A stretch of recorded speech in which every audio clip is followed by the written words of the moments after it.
Alright, and I'm back. Sorry guys, I ended up being gone way longer than expected. Spring Waters Reserve, that's where we're going. So I just decided to end the stream because just at the point that was, I was like, yeah, no. It was like 3 hours, 4 hours. Just a little VOD's not that long. So that's the main reason I make these. At this point. Oh, I didn't even check, is the chat working? Yeah, okay, yeah, it's working fine. Spring Waters, or what was it was called? Okay, they're right there.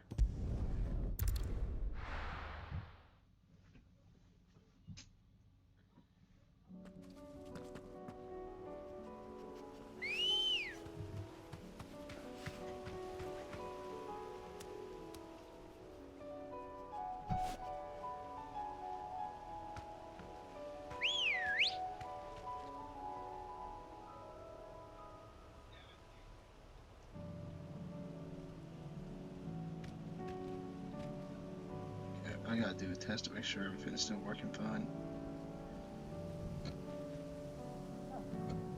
So we're gonna be going slay this warble and do the other ones, I guess.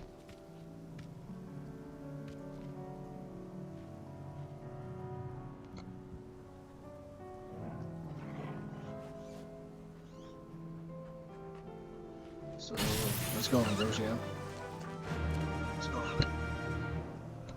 Let's go.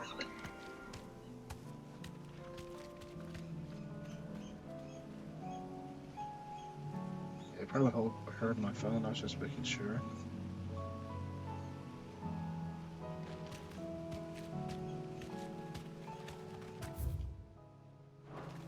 Faster! Assuming audio's just synced now. Time to fight.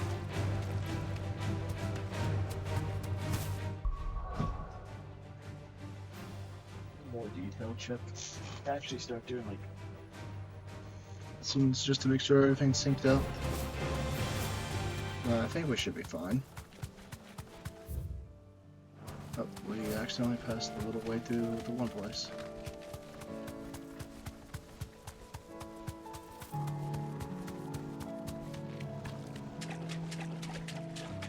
You know, that makes sense. I didn't really think about this. There was nothing here when I first entered this arena.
Hello, critter.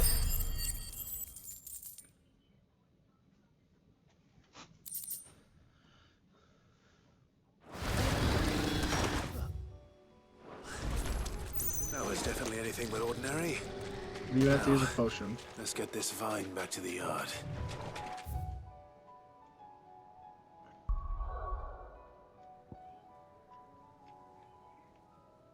I'll do the blacksmith one next because that one is probably the one I'm most invested in.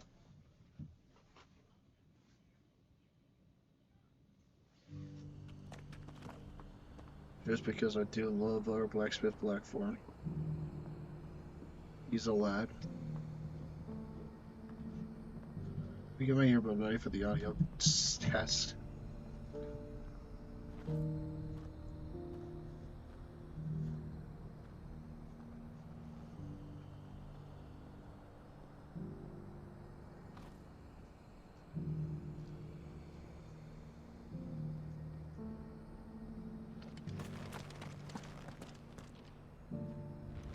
Right?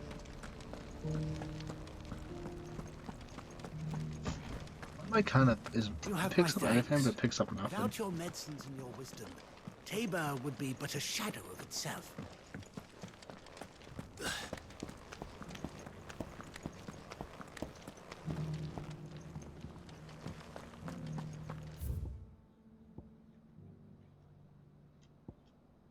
Oh, he's over there. That explains everything. Not a scratch on them. Besides, it's such a good price.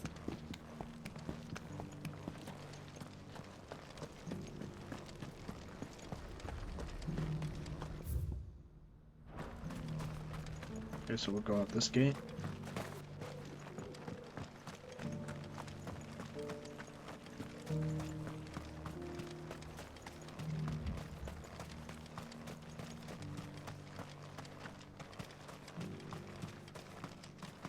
Ah, Lord Rossfield.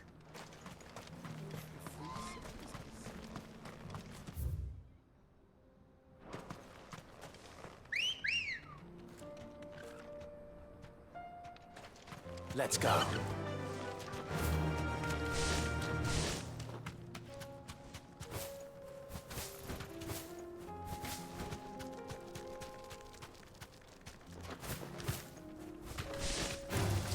All right.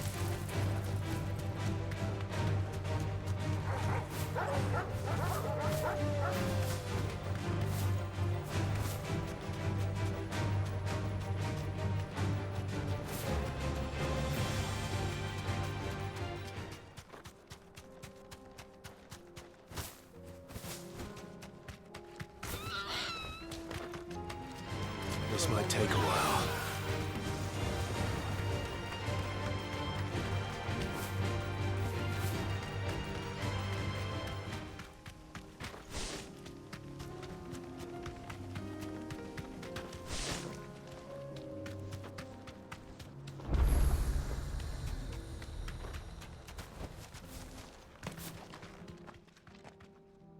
Kicked down already?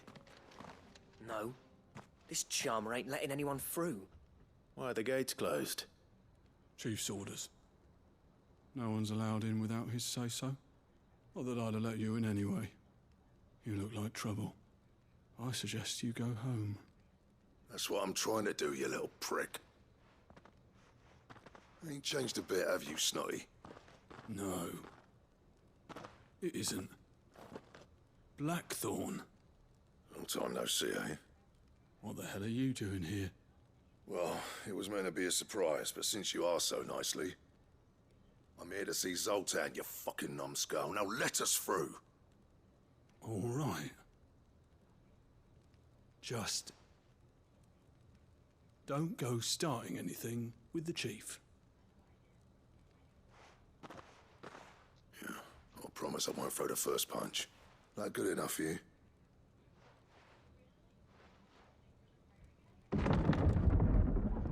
Your audio seems fine. Go on then. Much obliged.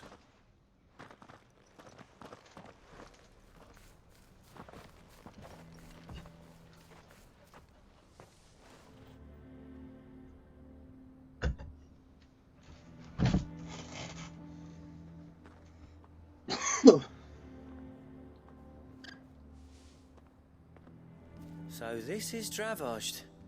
Not much going on, is there? It's a smithing town. When I was a lad, you'd have to shout to be heard over the sound of hammer on anvil.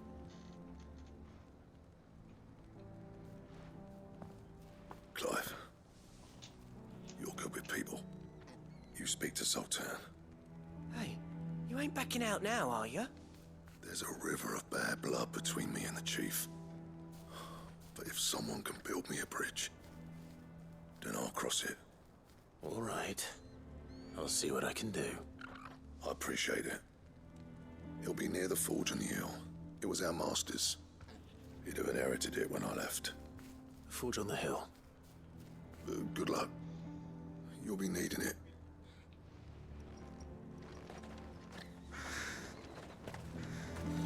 But if we can't fire the forges, how are we going to earn our keep?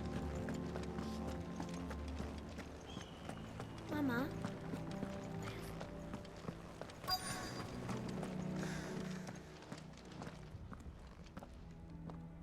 Hotter! Hotter, damn it! Those miserable flames wouldn't melt butter, let alone iron.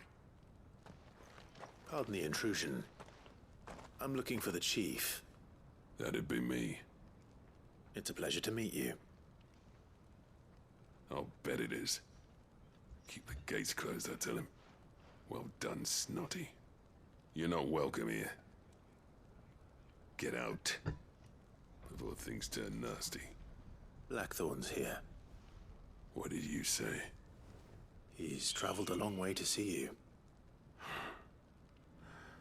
Yes, has he? He's waiting. Down by the gates. Then I suggest you take him with you when you leave. Didn't you apprentice together? So what if we did? Fuck! We're getting nowhere. These bearers' flames are next to bloody useless. We're never going to be able to fire up the forges unless we can find some new crystals. I'm a busy man, as you can see, so do me a favor and piss off. Oh, and if you're struggling to find your way out, ask Blackthorn. That prick knows exactly where the exit is. He's not wanted here. And neither are you. All right. I'm going. Could have struck a deal with her, like I could light your fire. Please, Chief, you've got to do something. If this keeps up... I thought I'd made myself clear. Piss off. I ain't scared of you, dude. I can turn it to Ifrit, bro. I am not scared of some blacksmith. But if we can't fire the forges, how are we going to earn our keep? Let me guess. Zoltan told you to piss off. As a personal favor to him, yes.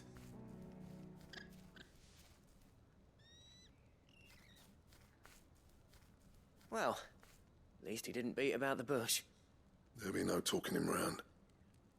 Not after what I did. Which is what exactly?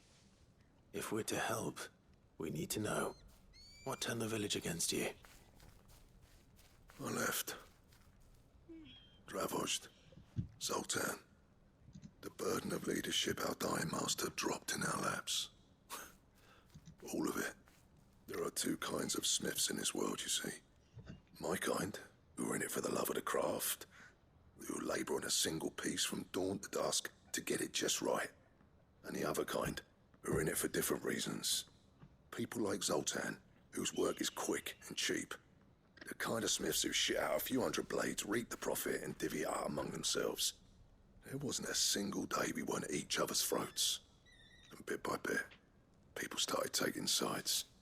You would have torn Voyage in half had it gone on. So, I left. You didn't have to do that. Zoltan's a better chief than I would have been. His way of doing things kept food on people's tables. Voyage prospered without me and my lofty ideals getting in the road. Until the crystals run out at any rate. Without magic to fire the furnaces, this place is as good as dead. It depends on how you look at it, though. There's got to be other ways of making fire. We manage it in the Deadlands. Thanks to Sid's ingenuity, yeah. He saw all of this coming, knew crystals were the problem, not the solution, and spent years coming up with ways of doing without. You know what I mean, though, right? Where there's a will, there's a way. What I'm trying to say is that it's not your fault. You couldn't have predicted this. It doesn't matter whose fault it is. I don't want to be the greatest smith alive just because I happen to be the last. Clive. Dravosh won't last long without its furnaces.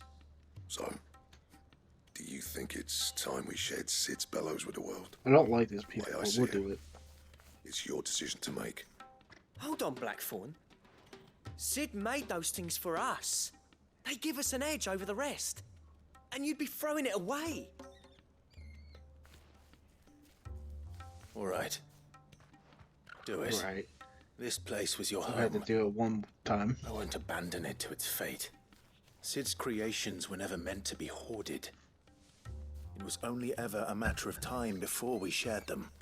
Let this be another step on the road to freeing Valisthea from the prison of the Crystal's blessing. Dravost will show the world that it's possible. Wouldn't you agree, August? When you put it that way, of course. It's like hearing Sid speak from beyond the grave. Thank you, Clive. Shall I go and fetch the plans, then? I know I'm off by heart. I'll be needing some help, though. Building a furnace isn't exactly a one-man job. Do us a favor and round up anyone strong enough to lug a brick or two with you, August. All right, then. And I've got a job for you too, Clive. Finding me some salamander skin. I need leather for the bellows and nothing else will withstand the heat. Luckily for us, salamanders feed out in the fields of Carava. Time for a spot of hunting, then.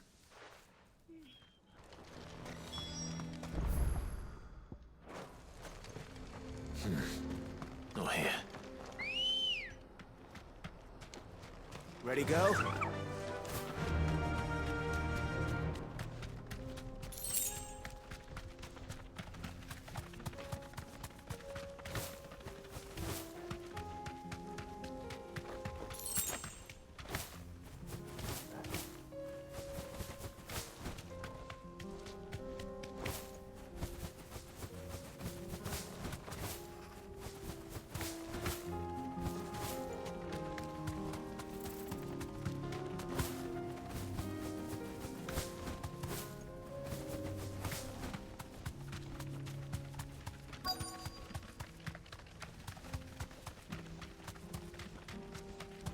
Let's make this quick, shall we?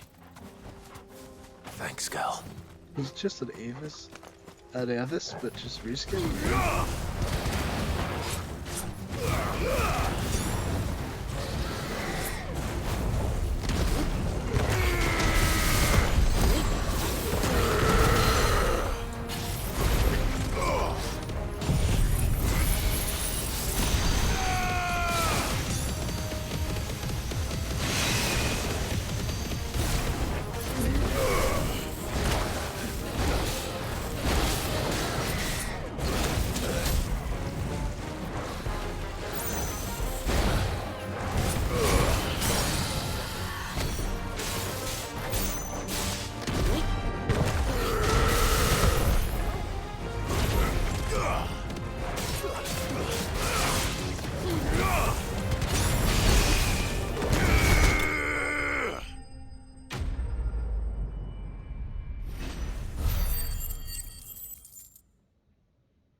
I dare say that would be enough for a decent set of bellows. Run like the wind. We don't unplug the controller for a bit because we really don't need it plugged in.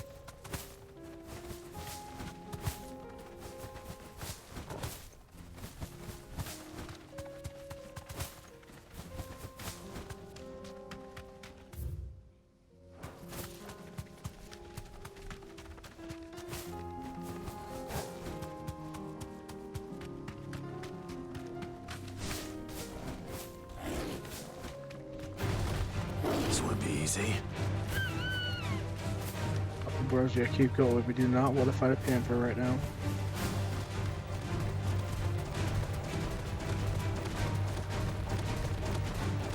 He is right on us.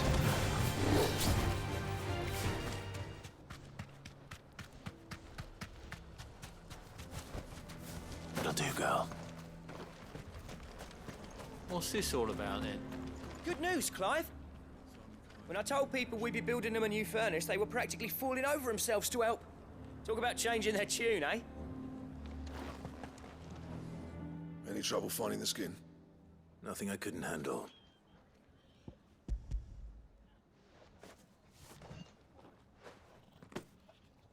There should be plenty.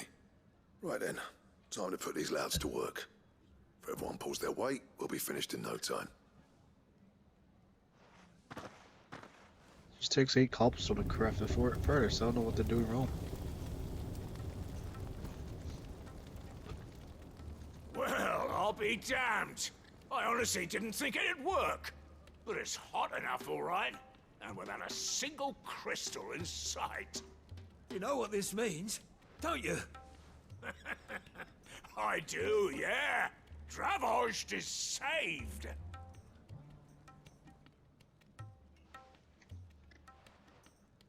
Sorry about earlier.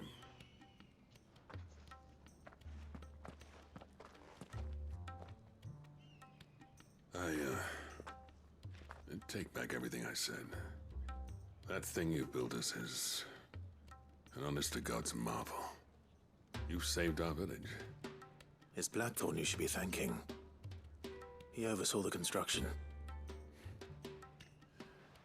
Give this to him, would you? What is it? Pit coal cinders. After he left, I spent years trying to eke the most out of our forges. That there was my answer. Chuck it in the fire, and your forge will burn hotter for longer, which will do wonders for your steel. Our secret for yours. Only fair.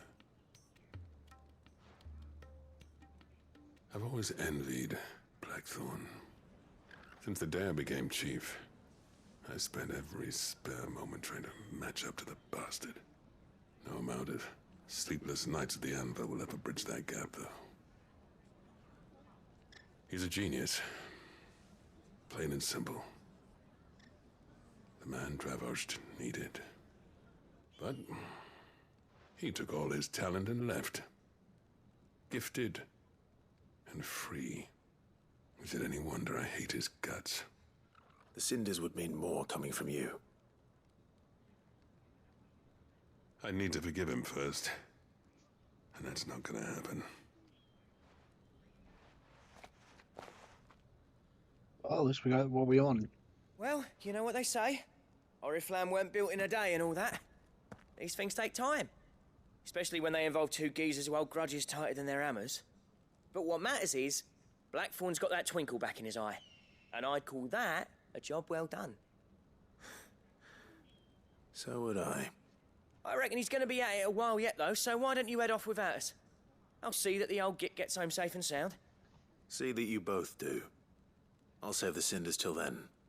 All right. It'll be a nice little surprise for him.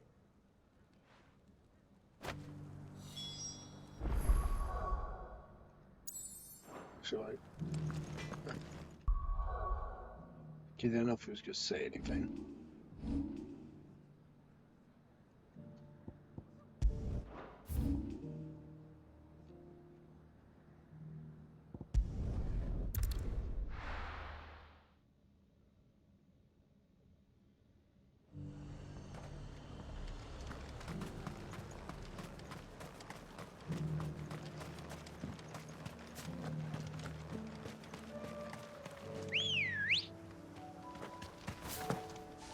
Come on.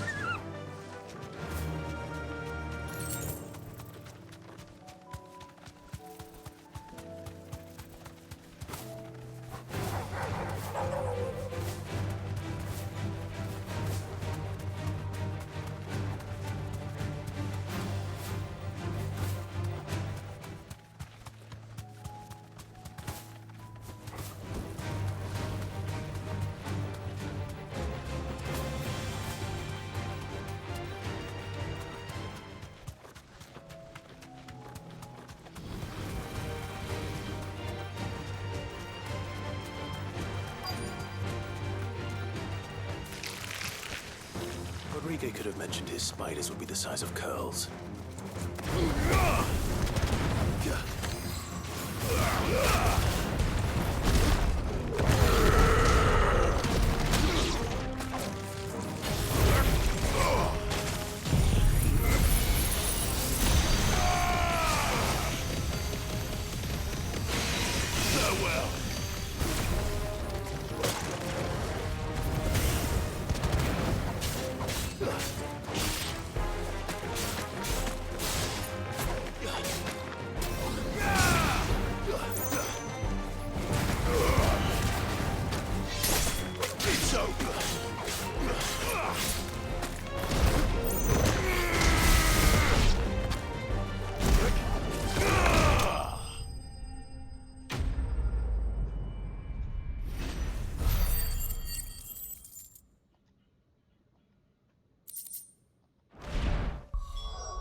Let's see if we can see something. Hopefully one will be enough. Rodriguez will have prepared the other ingredients by now. I only have to give one of the eyes. Land.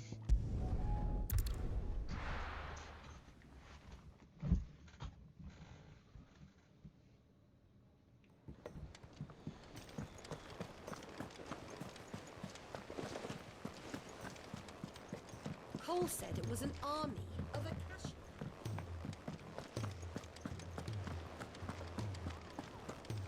Go on then. They're all waiting for you.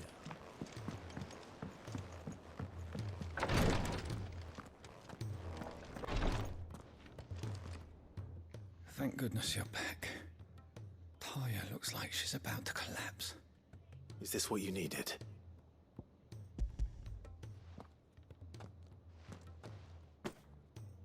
Yes, it is. Thank you, Clive. I'm loath to give a patient Alicia, but Talia's right. Sometimes it's all we can do. A single dose dulls even the most agonizing pain, and all other sensation with it. It may be a gentle way to die, but it is death nonetheless. I wish there was another way.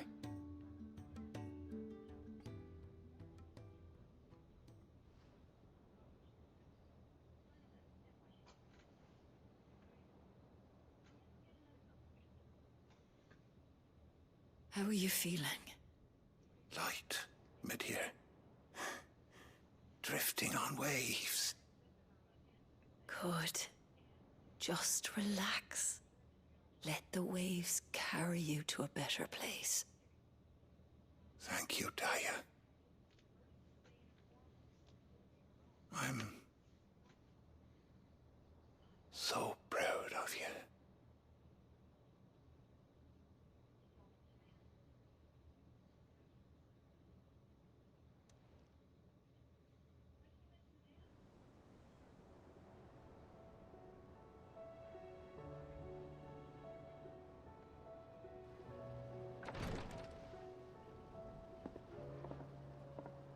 He's gone. Thank you, Rodriguez.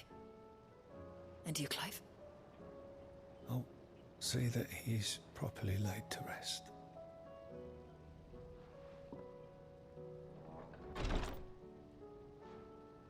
The man you helped today was my mentor, back in the Southern Isles, on the front lines of some meaningless war. I was still a child when they shipped me to their triage tents, to treat the wounded with my gift. But in such blighted lands, I was next to useless. Until he taught me the true physicker's art, that is. An art we would be lost without. Tears of mercy were his gift to the bearers of the world. A respite from the agony of the curse's end. And a kindness Sid would have approved of.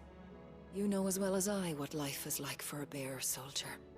Marched from one battle to the next, never knowing which might be your last.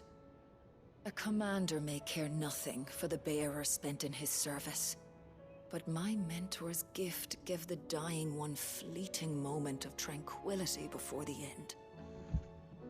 I've no tears left, Clive. I've seen too many of my friends taken. Something needs to change. And we need to be the ones to change it. That's why we're We here. will. I promise.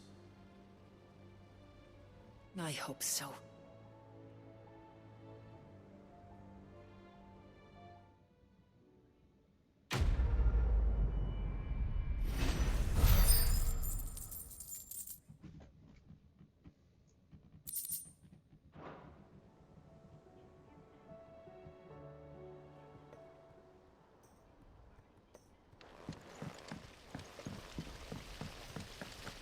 Master Sid, have you seen His Highness?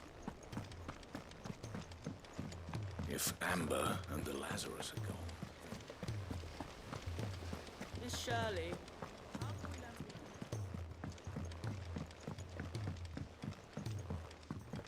Sid! Heard you were in Canberra fetching young men.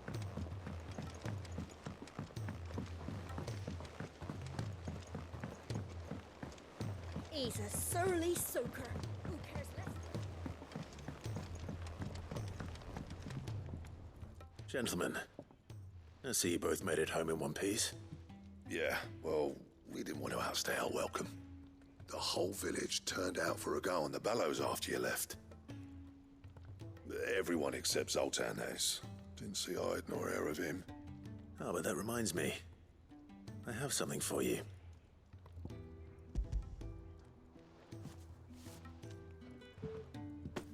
Pick old Cinder. How'd you come by this?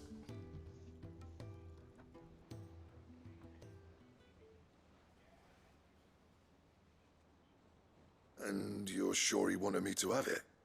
I'm sure. You didn't say so, but I think he wants to forgive you. Huh. Imagine that.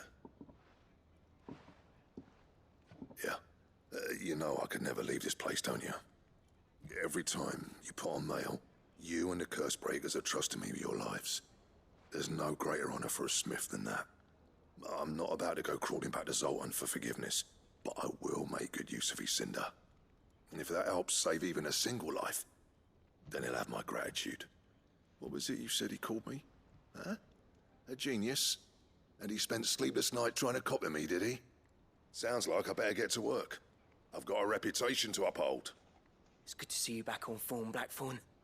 I don't know how you pair put up with me sometimes, but I'm grateful all the same. Now, where was I?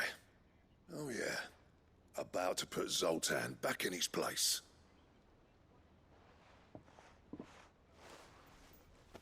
Ain't got the art to tell him how similar they are. Stubborn bastards. A little healthy competition should be good for him. You're not wrong.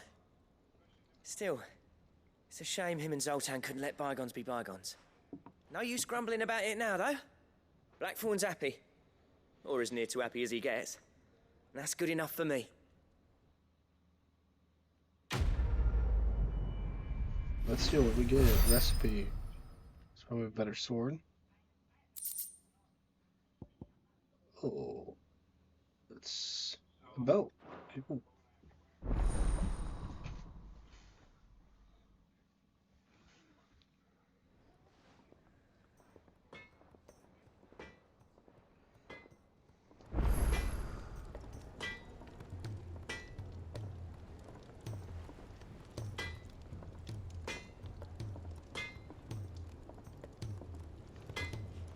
Alex finally found the war mech and was annihilated by it. Bad luck for him. I think Bro thought I was under-exaggerating when I said finding the war mech was hard.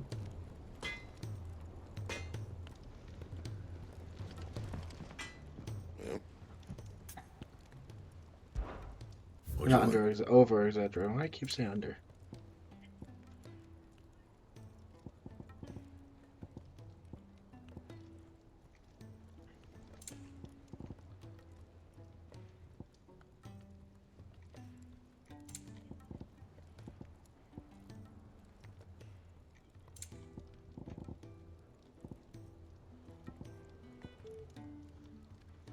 Anything else?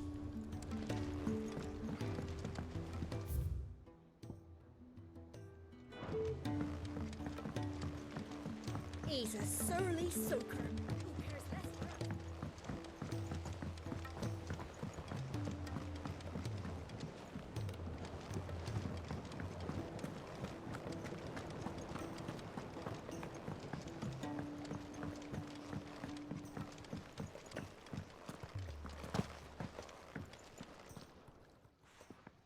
Sid, I can't help but notice that your satchel is twitching in a most violent manner. Yeah. It's your problem now. What an amazing specimen. The flesh positively throbs with vitality. If I can successfully graft this to the Morganbeards... When I successfully graft this to the Morganbeards, I suspect the results will be immediate. I shall begin at once.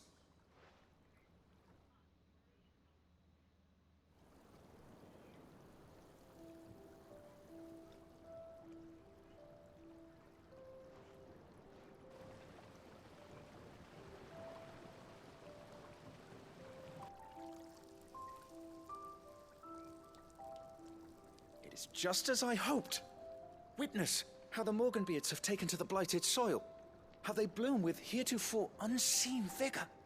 Why, I dare say such a vine graft would yield similar results when applied to other specimens as well. I'm glad I could be of assistance.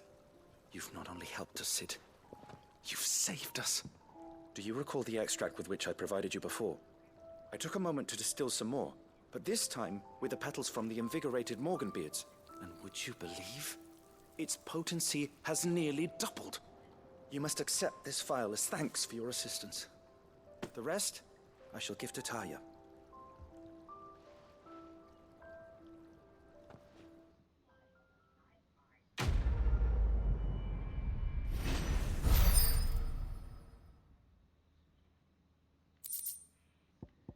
Sweet, we got an Estus shard. Wait, no. Undead Bone shard, that's the one that increased potency.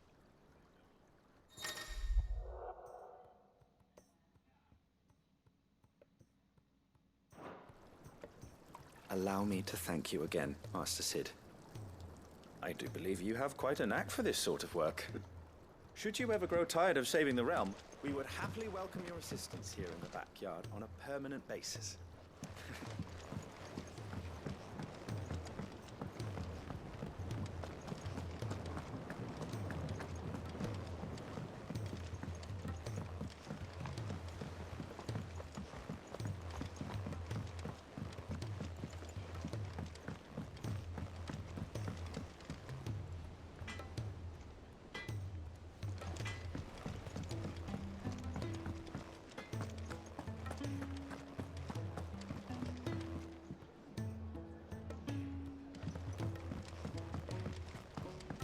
Lord Marquis, you seem unwell. I know His Grace has asked that I remain here with your people. But if you were to require my services, I could leave for the Free Cities at once.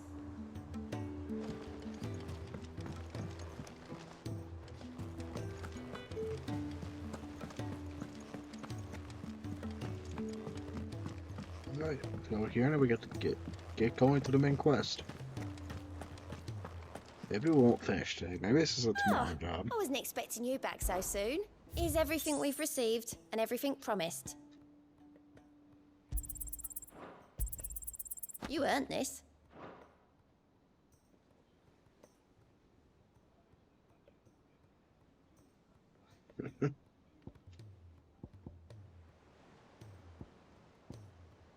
Oh, Genji gloves. Best of luck out there, Sid.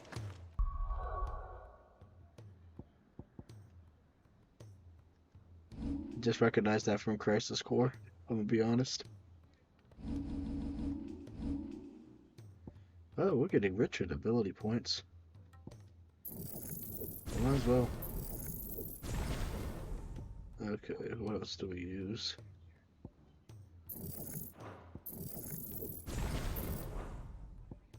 Okay, hang on.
Clive?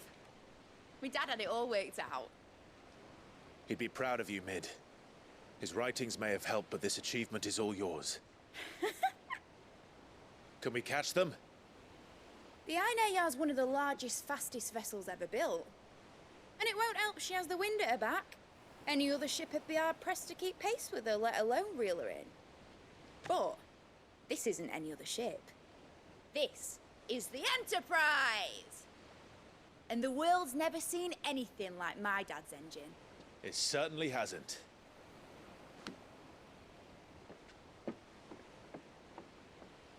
Clive, what do you know of Barnabas Tharm?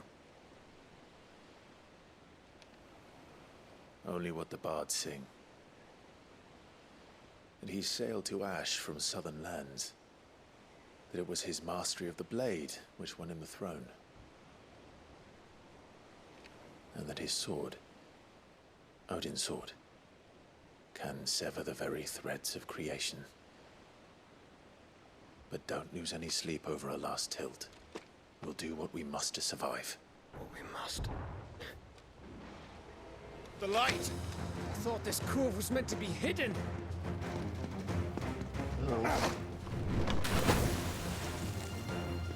Mid! Company! Eh? We'll hold them off until the ship is ready. But hurry! Bollocks! All hands! Man your stations! Thanks, Torkel.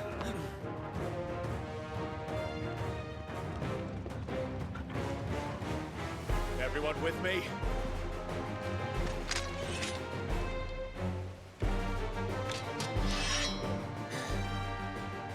Oh, that is...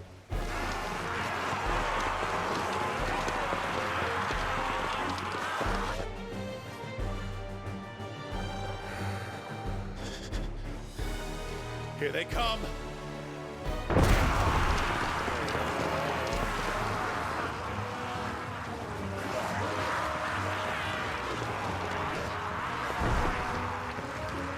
feel like this is where Gav will die if he dies. It needs every moment we can give her. Behind me, Lord Rosfield. I'll take care of these fuckers. Behind?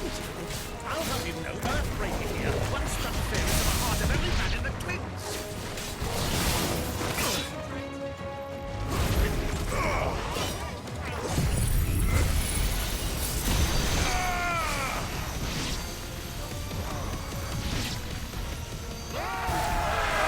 About that offer, Gav? How are we doing, Mid? I thought you said that ship was fast!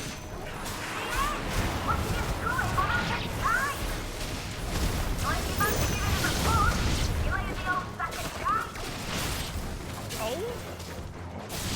I haven't felt this alive in 20 summers! Come on, then!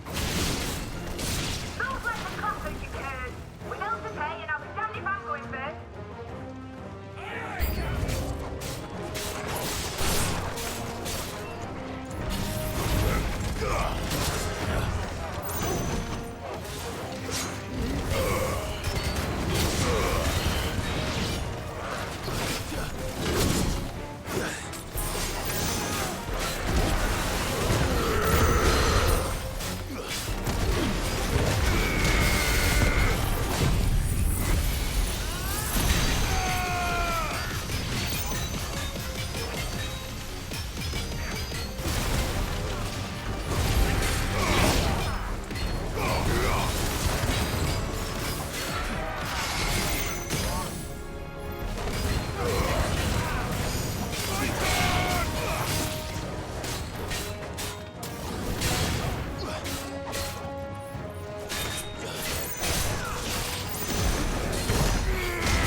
That was fun. Let's hope bro no one dies here.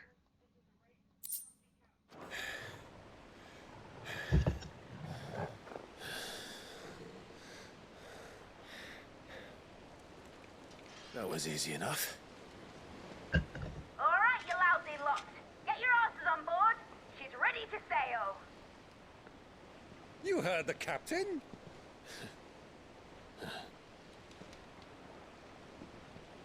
Nope, I guess we're fine. Nope. Clive. Oh, I knew he wasn't dead. But I thought he was. Confounded. Then it is as I feared. Sleipnir is no man, but a creation of Odin. That's a lot of Sleipnirs.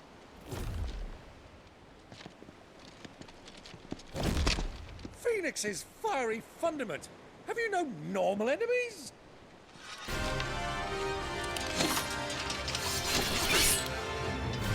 Up for another round? Of course we are. Right, Lord Rosfield? My boy, there was a time people called me the Executioner. Or was it my axe?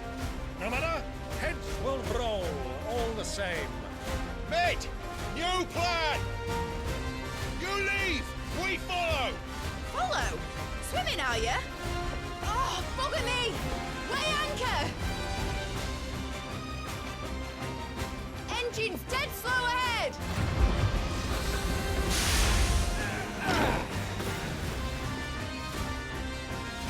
Oh, Care, it's my stupid friend. one. Is not blood that runs through in every stage. These foes will not fall easily. But they will fall. Like oaks before a woodman's axe. Good thing I brought one!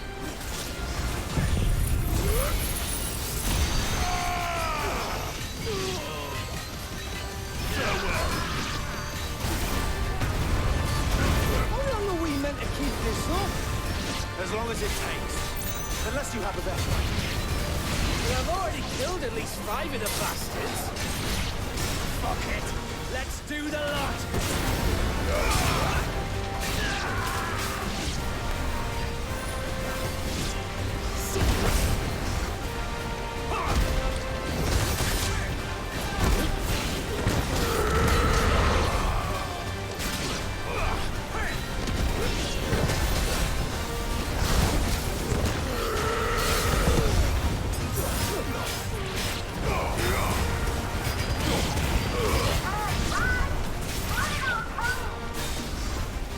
Should we make for the ship? Not yet. Wait for my signal.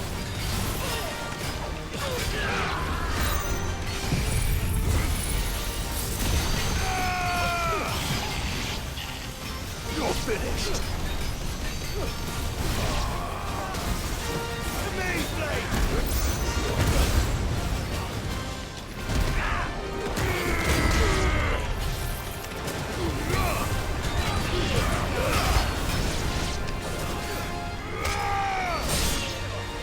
In your own time, Clive!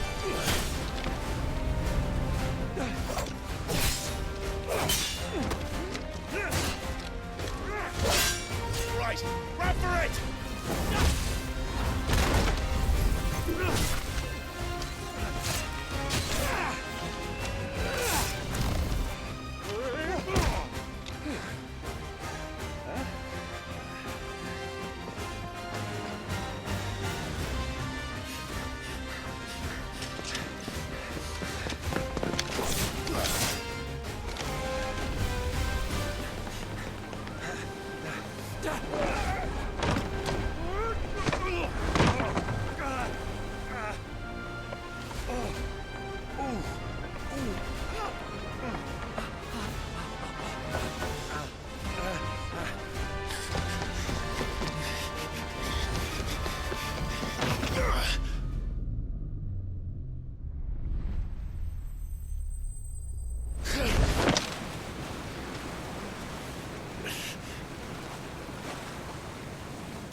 Heck yeah. Now, mate! Alright, engine full ahead! And hold on tight!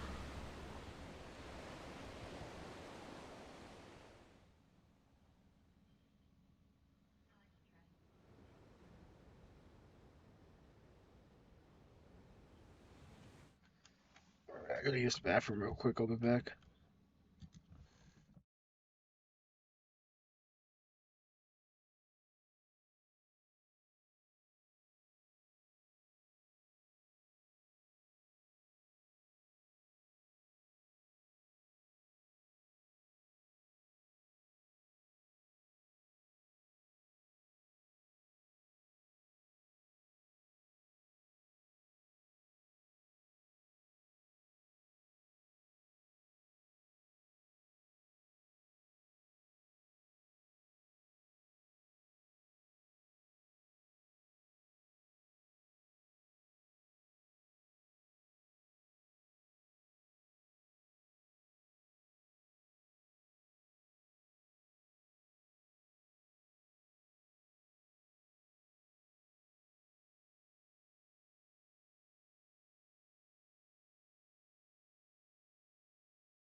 Alright, I am back, so let us continue.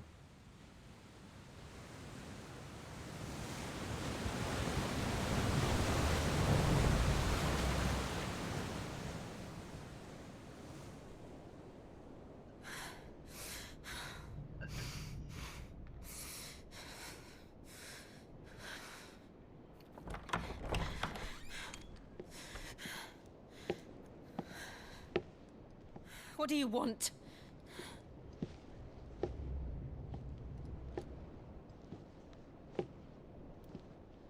That's quite a mess you've made. And wholly unnecessary. You are my offering to Mythos. I would not see you damaged.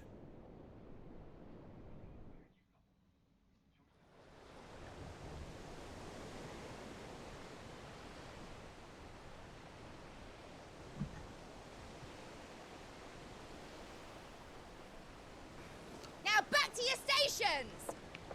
Every bell spent treading water puts another league between us and the galleon.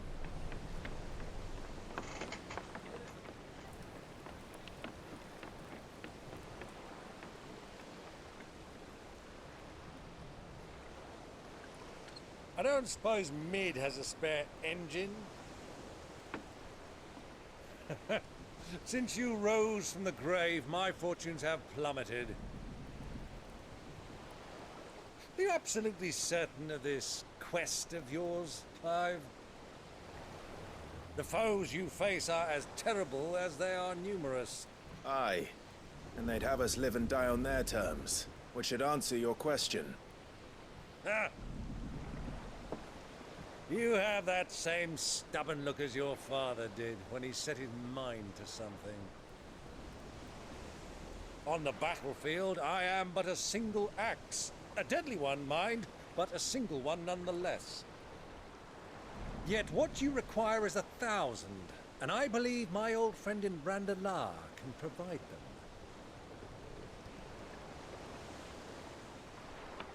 Take care, Clive. I have many more tales of your father's exploits to share. And I cannot very well do that if you're dead. Again. Good luck, Uncle. And may fair winds attend you.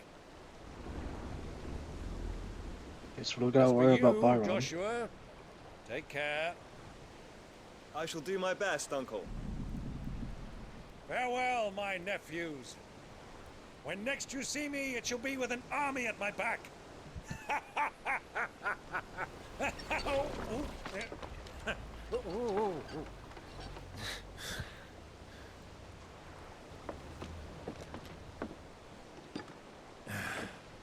Cheerio!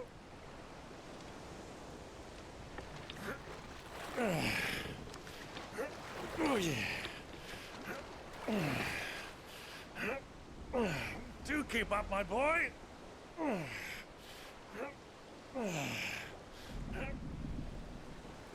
Well, you can't have him showing us up now, can we? We would never hear the end of it.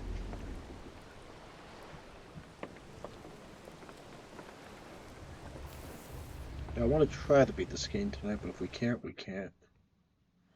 But I think we're close. We gotta be close.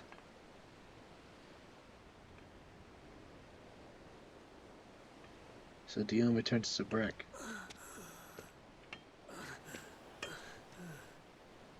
Greek have mercy.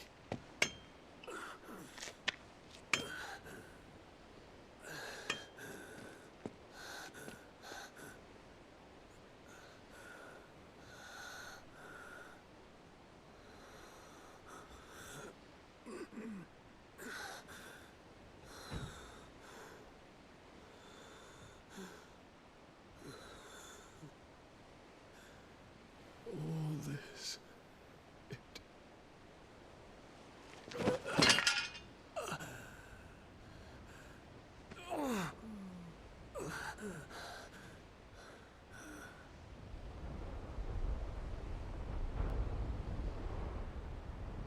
So it says return to Sam Breck or return to Dominion.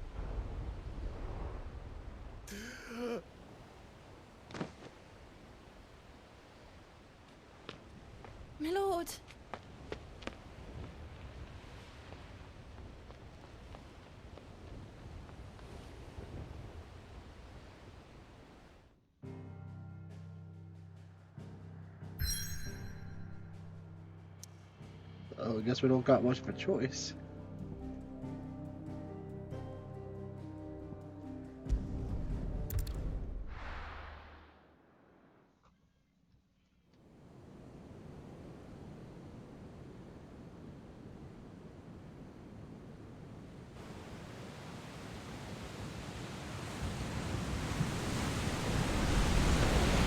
There's a lot of sea between here and Waloed, but any ship heading north has to round Zemeckis and put through the Narrow.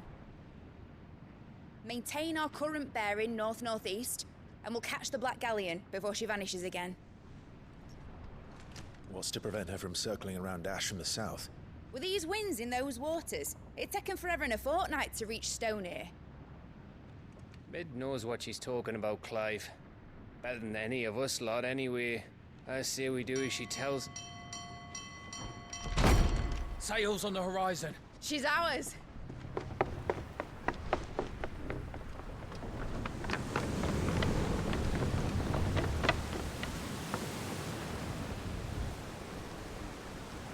Look alive, boys! Pull ahead! And keep those furnaces fed! Aye, Do you feel that? Jill. All hands! Battle stations!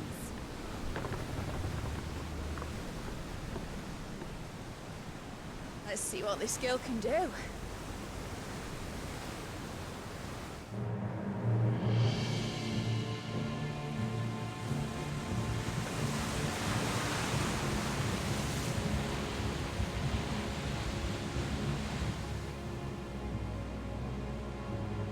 Oh, great, it's him. Where one leads, so does the other follow. The bond of consciousness which joins them condemning both to the same fate. Yet my every attempt to strike it from their hearts serves only to tighten its hold. Look, we'll fight Leviathan. Fascinating. Uh-oh. He's overpowered. But then, there is naught my blade cannot sever.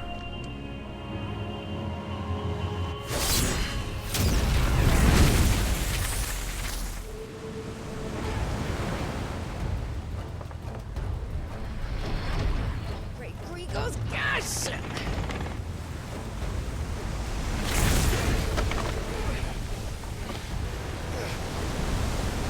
One of us. Hard a port! Heads down, you brutes! And brace for impact!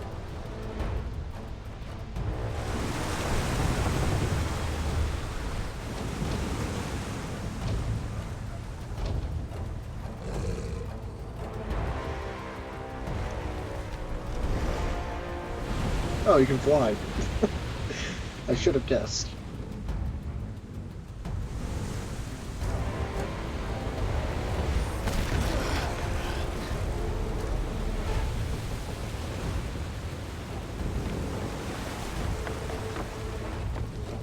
It's now or never. I'll find her.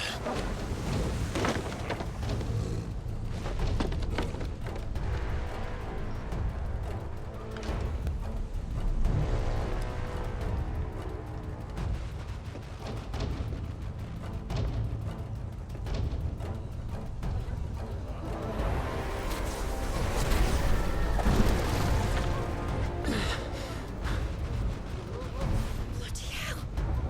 Out of starboard!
don't want to rush, but there's a couple things, you know?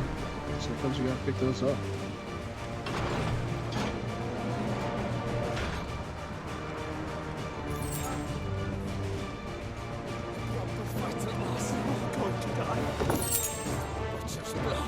I need to hurry.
Yeah, should be this one.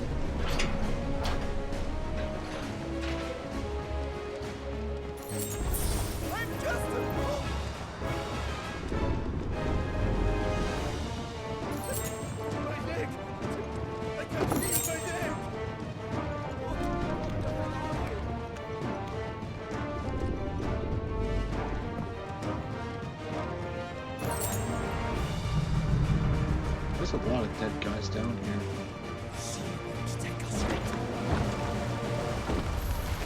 Enough of you, are there?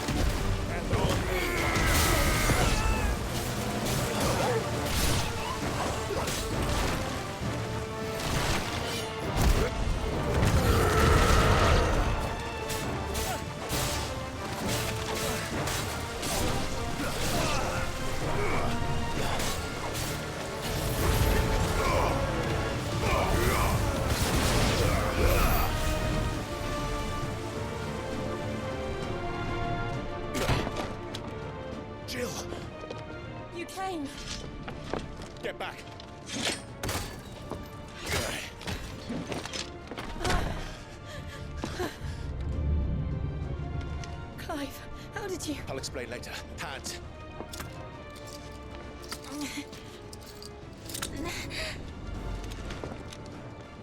Can you walk?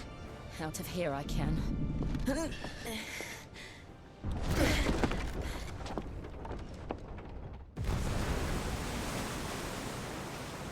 Stand still! Phoenix. Are you not the dominant of fire? I see naught before me but a guttering flame.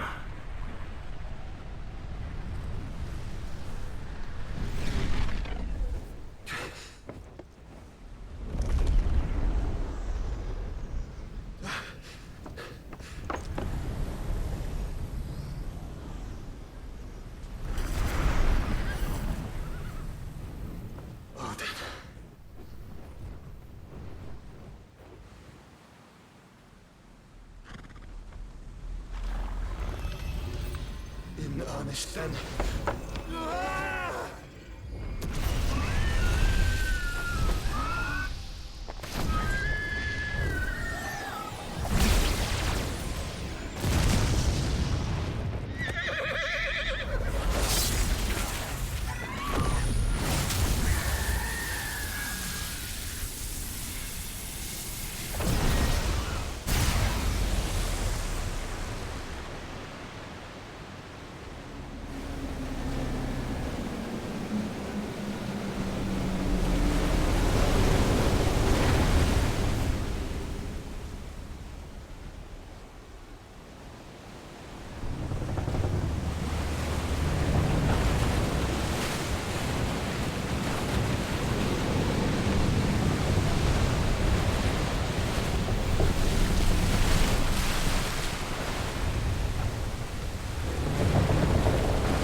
Can you go on?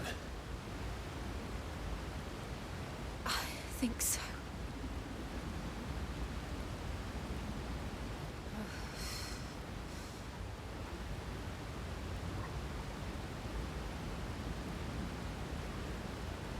But to where?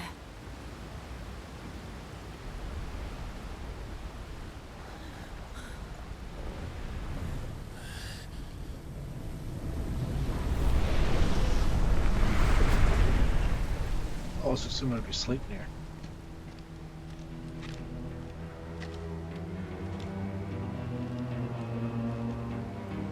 You... What did you do to Joshua? The Phoenix? Oh, I expect he will survive.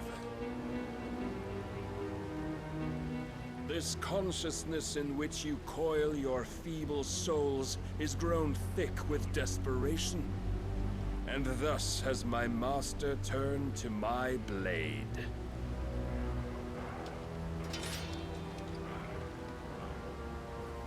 The world will soon be painted in black. And all that live shall gather in death's autumn wake. Not if we remove the cause of this misery. Not if we destroy the last of the Mother Crystals and restore balance to the world. Come. Do you truly think it's so simple?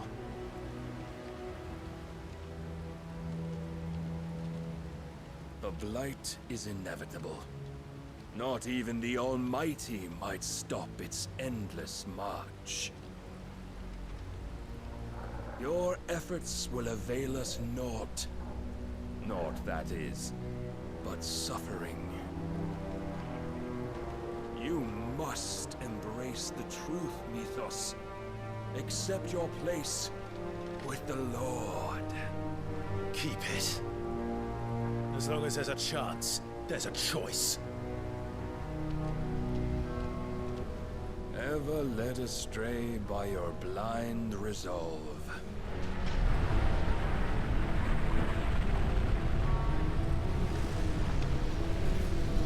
Oh, showdown with Barnabas. This is gonna be fun.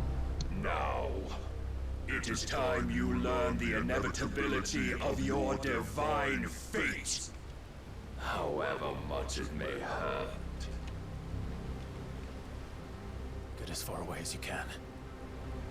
Clive, no. Trust me, Jill.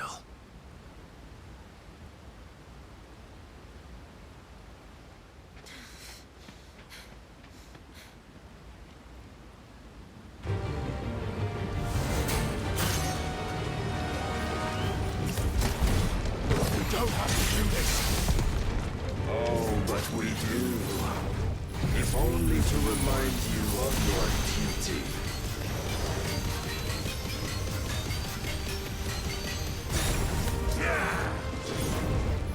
Defend yourself.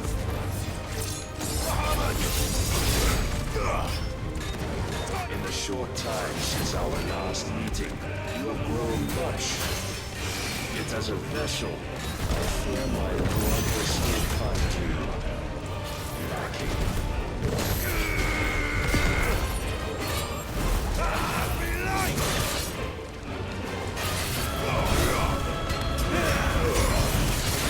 All this fire and fury, and for what? Stopping the blight. A foolish notion fed to you by a foolish man. How dare you? You know naught of this world nor of our place in it. If our fates were so easily rewritten, we would all be gods.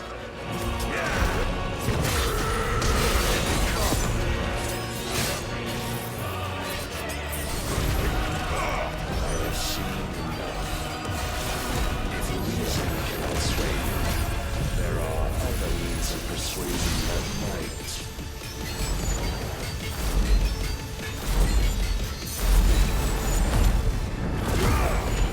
Cast off my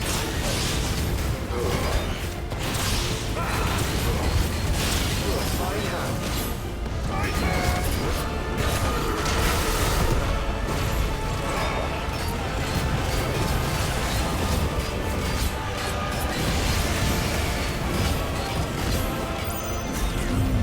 Assume the mantle you've been given. And thus Oh, is just the the light David of Jones hope spot. severed.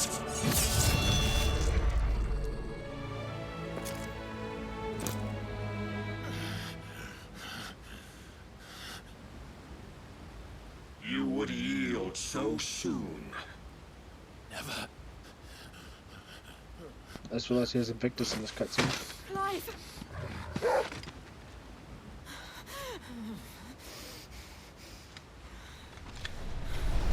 Do you not see? Your iron will weighs you down, dragging you ever further from your purpose. And what is my purpose? Mythos. Who are we? What are the dominants? The breath of the Creator still warm on our lips. We carry his light that we might guide the masses in his name. We are but mighty acts of God. We are more than that. You would be nothing without what he has granted you. The power we wield is his, and yet every time we draw upon it, it wears away at our very being. It breaks us, it unmakes us, that its immaculate aspect might reveal itself. The icon. It is too much for even his chosen few. Apart from you, Mythos. You wield the might of many, yet your body does not answer for its avarice. What are you saying? What I am saying is that we dominants are a means to an end. We were created for you, that you might drink deep of our strength and thereby fulfill your divine purpose. Which is? To feed. As you would know, could you only look beyond the walls of your prison of self-regard. As long as you choose to ignore this, you shall never penetrate my defenses. Still, you may take solace in the fact that you are not alone in your plight. The chains of volition shackle all of mankind, but there is yet cause to rejoice. For the Lord, in his mercy, has taken pity on his flawed creations, and shall see them restored to their proper forms. And what exactly would that be? Why, loyal servants to God. No. Manners, Lord Rossfield? They are men, like you and me. Albeit ones unburdened by the wills that drive our kind to madness. They are pure. They are divine. You mean to turn everyone Akashic? Not turn, Mythos. Turn back. For too long has mankind been led astray by their clamorous wills. It is time they return to a world of quiet equality, where they might once more know salvation. Salvation! And abandon everything we hold dear! We don't need your salvation. We'll save ourselves, and we'll do it on our own terms. Not yours. And not your gods. With every defiant expression of your will, the tighter the chains of consciousness become. But perhaps that fact may be put to use.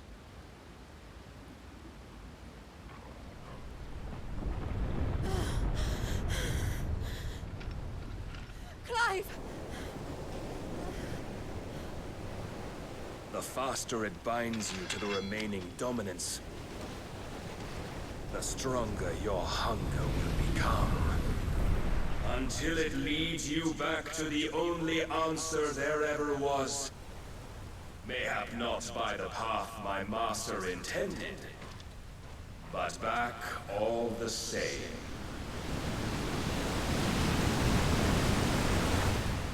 Ash is not far. I could freeze a path. You're in no fit state. Probably not, but I can try.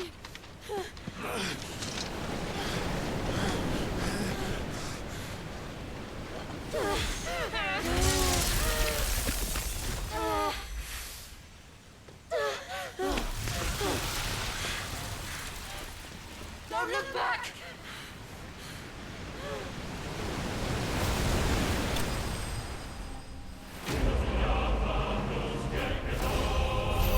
Great, Clyde Bester. Glad I got it. It gave me more XP than a lot of things. That's cool. I should lose more often.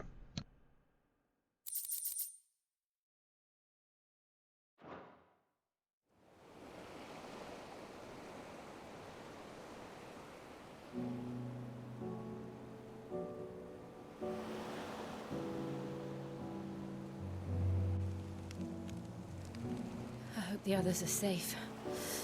The Enterprise was clear of the gap when we fell. They made it, Jill. And they will have seen the ice, where it led. We need only wait till dawn.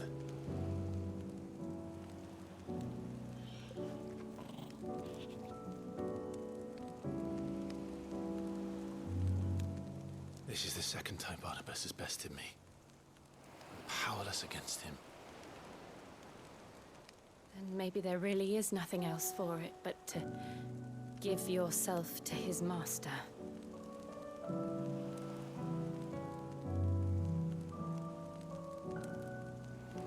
Only you won't do that. The Clive I know would never do that.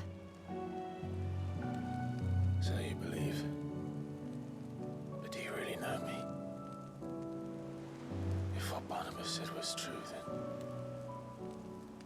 I'm more monster than man. And each time I summon the flames from within, I burn away the things that make me who I am. Do you, though? Think of what you've used that power for, of all the people you've saved. It doesn't matter how or by whom it was granted, only how you choose to use it. And you've chosen to use it for good, haven't you? I've also used it to kill. What if that's my purpose? What if it's all I'm good for?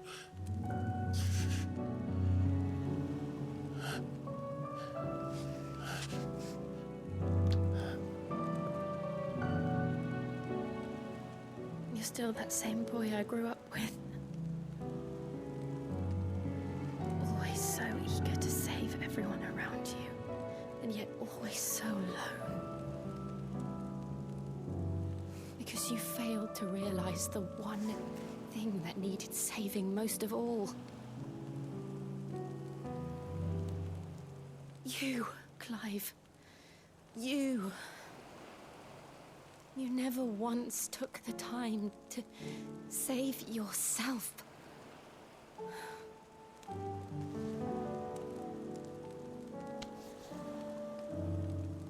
Myself? I think I might be beyond saving. No one is beyond saving, provided they want to be saved. You fight to survive.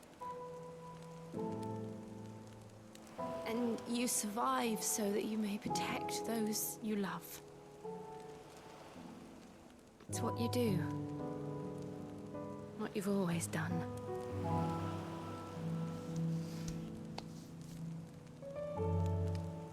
And I know you're not about to change. So I'm going to help you. To give you what you need to protect us all.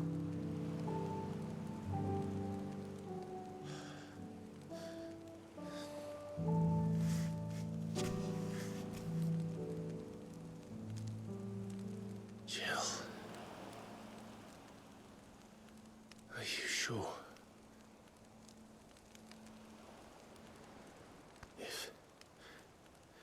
If this is what you want, then...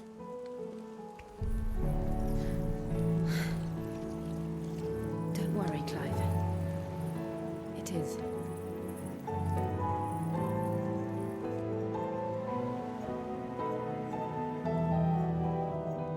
This burden, I'll give you the strength to bear it alone. But I'm not alone. These burdens I carry, my sins, my pain, my sorrow, I see now that they are all a part of me.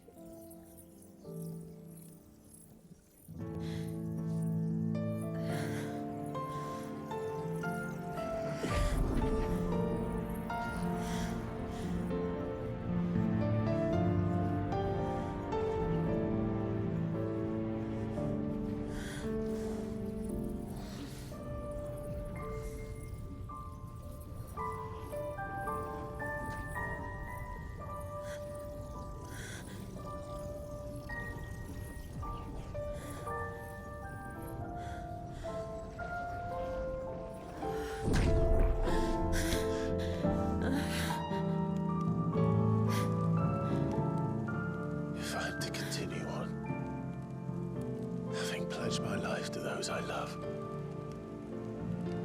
then I will gladly bear your burdens too, until my last breath. Clive.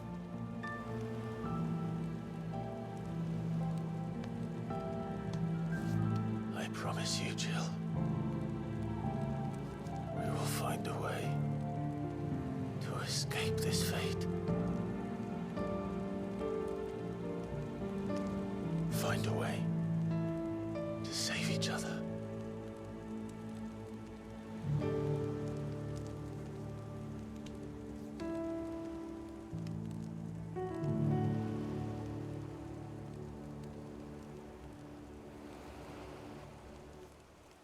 That we might one day look upon the moon again, together.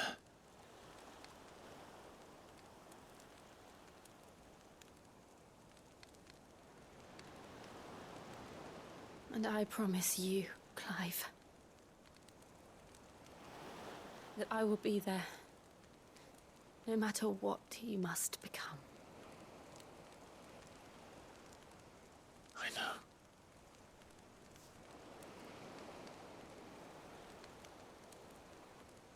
I never thought a smile could bring me so much joy.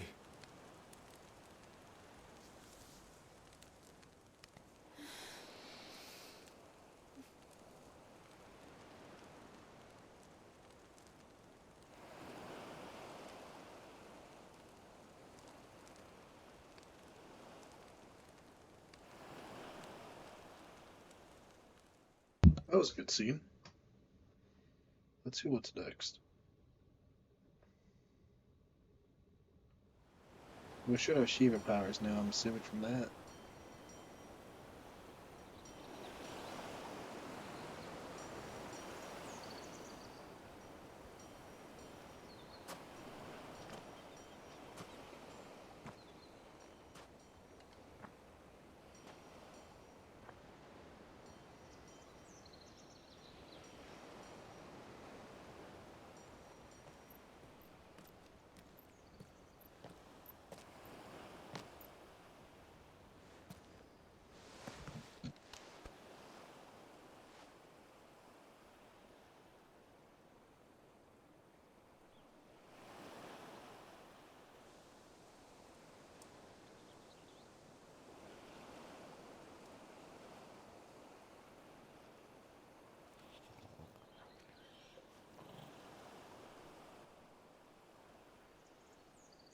What of Barnabas? Do we pursue him? No. Our paths will cross again soon enough. Whether we like it or not. Besides, there is something we must do first.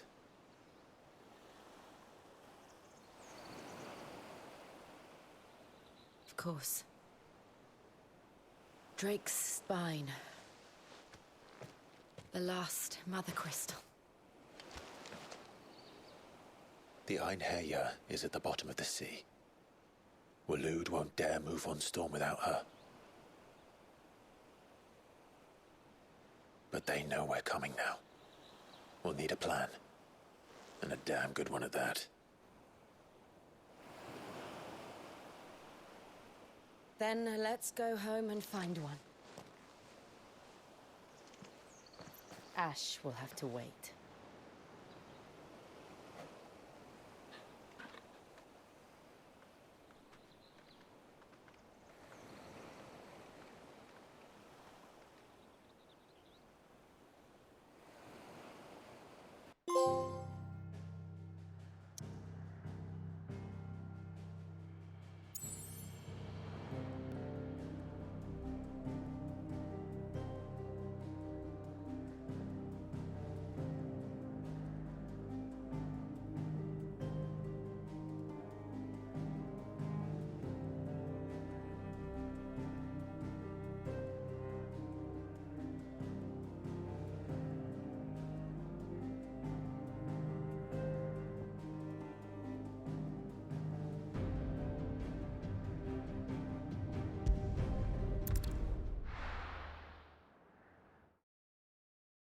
Maybe I was wrong. I just thought the end was coming up so shortly. Just felt like it. Mid says Odin split the sea in two. She's always been partial to a tall tale. But there's tall, and then there's tall. I struggle to believe it myself. I see your uncle isn't with you. He stayed with the Enterprise. After our brush with the Einherjar, she was in urgent need of repair. And my uncle knows a shipwright in Randalar. We're to join him there when we're ready to sail for Ash. You sure that's wise? Last I heard, the place was still overrun with Akashic. Show me a city where that isn't true. Ultima's plague is spreading. We're running out of time, aren't we? We've done our best to shore up that hideaway. But I doubt a few planks will stop what's coming. Still, we'll keep at it. Every little helps, I suppose. Let's hope so.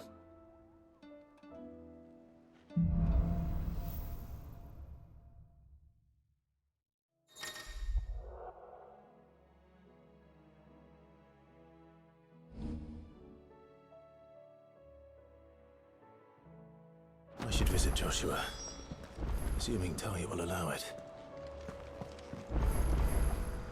Heard the bad news then, did you? What bad news? About Dravost. Blackthorn's old haunt. With the forge and all that. Well, anyway, the mines just down the road from there are spewing out ether like no one's business. And the village? Safe from the flood for now, but they've got other problems. Akashic. Every creature in the area is either turned or on the way to turning, apparently. Zoltan and the others are living on borrowed time. They need help, and quick. Doris sent a few curse breakers to keep an eye on things, but there's only so much a couple of scouts can do. Except get eaten. If something ain't done soon, the whole place will be overrun. I won't let that happen. Didn't think you would. Does Blackthorn know? I thought it might be better if he didn't. He'd only do something stupid. You reckon we should tell him? No. It's better this way. Yeah, well, I can't stand about knowing what's happening out there, so I'm off. I'll see you in Dravost.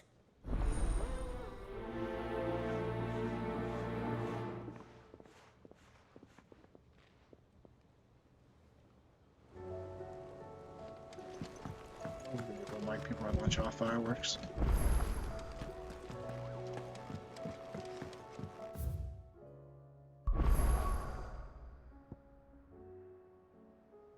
Jeez, that's a lot more quest.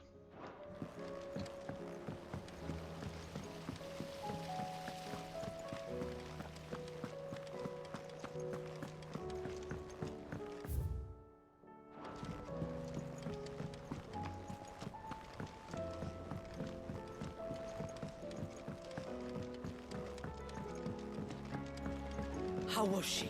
With Canva in the hands of Akashic. We need to find another port. Ah, Sid. Just the man I was hoping to see. Did you have a mo? Don't tell me. You need more bomb ash. Oh no, we still got plenty of that left. I'm working on bringing another one of the Chief's designs to life. This time, it's a new smelter. It's got a reverberatory hood over the top for additional thermo amplification and a system of reciprocal recirculatory regenerators that let's just say it gets very blimmin' hot. A heck of a lot hotter than anything Blackthorn's got in his forge, that's for certain. Only mithril engines get hotter, and you can't chuck ore in one of them and get metal out the other end. Trouble is, we won't be able to make out of any old rubbish, neither. We need the good stuff. And I hear you once helped Helena get her hands on exactly that. Any chance you could help me too? If it's for the good of the hideaway, I'd be happy to. Oh, it is. I promise you. So, what exactly is this good stuff you need me to find? We've got a couple of examples here. Spherical echoes, we call them. More fallen materials. So this smelter is similar to the mithril engine in more ways than one. That's right. They're a bit like the thermal helms. Fallen ceramics deal with heat like nothing else, see? And what's more, they're directional, transferring heat from the inside to the outside. But these things, they're all outside. If we line the hood with them, they'll reflect the heat right back into the furnace. We've collected as many as we can, and I know where we can get the rest. Trouble is, they're all watched over by their bigger, uglier cousins. So you want me to visit some ruins, destroy some echoes, and bring back the spheres they're guarding? That's it in a nutshell, yeah. We're only 3 short, mind. And we know exactly where they are. There's one up Amber Way, in that ruin that they call Lost Plume, and another in the Silent South, over in Dalmekia. Last one is in the ruins of Advent, which is in the Empire. All right then. Wish me luck. Will do. I'll be keeping all my fingers and toes crossed. Advent children?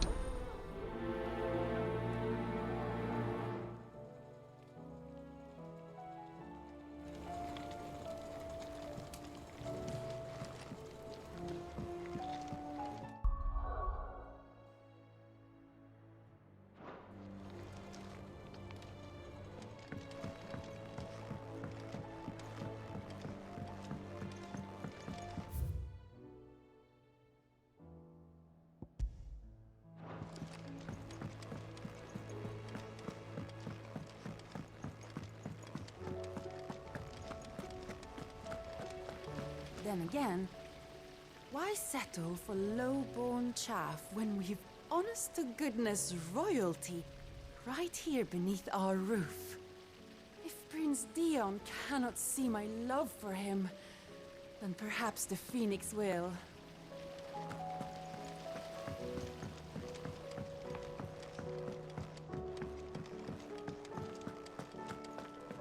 How do you split the sea? Covered in nicks and lumps, the lot of them.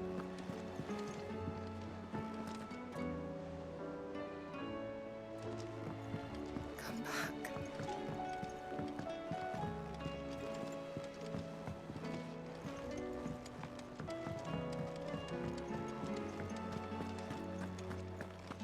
The stew's awfully thin these days.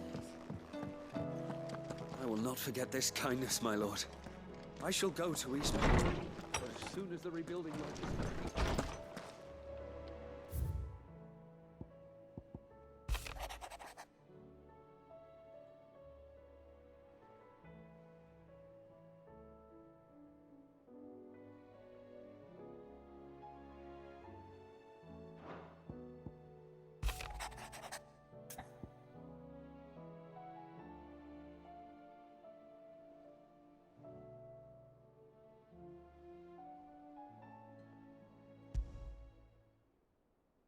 There's no way of knowing if Doris will confide in me, but I can speak to her at least.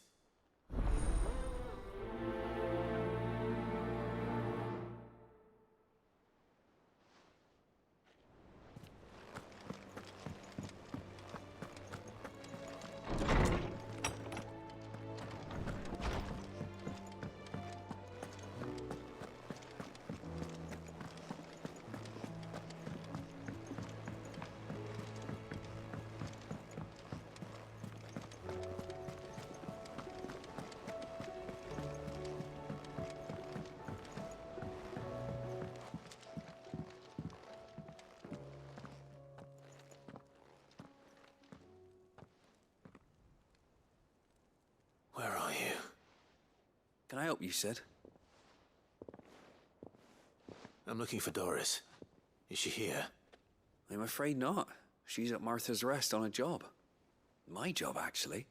When she heard what the mission was, she insisted on going herself. Alone. Did she? What was the mission? Following up on some new information. Once they'd settled in, the bearers you helped liberate in the Dragon's Eyrie were keen to talk about their imprisonment. And about their captor. The slaver Cole's team were tracking when they were attacked by the Beastmen. I'll go and find her. She's at Martha's Rest, you say? If she's not moved on already, yes. I hope everything's all right. Why would Doris insist on going alone? Maybe Cole was right to be worried. Let's just take a quest. How many other check? I mean, how many other quests? Here you go. One there. 2 there. 3 there. Okay. Seen enough? Oh, let's get working.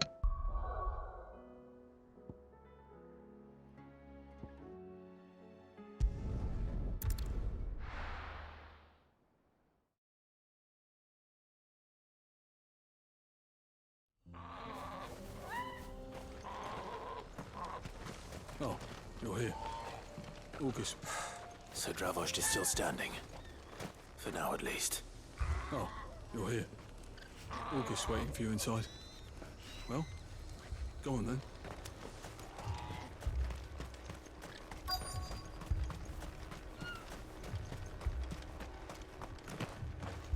Would you like to see my wares?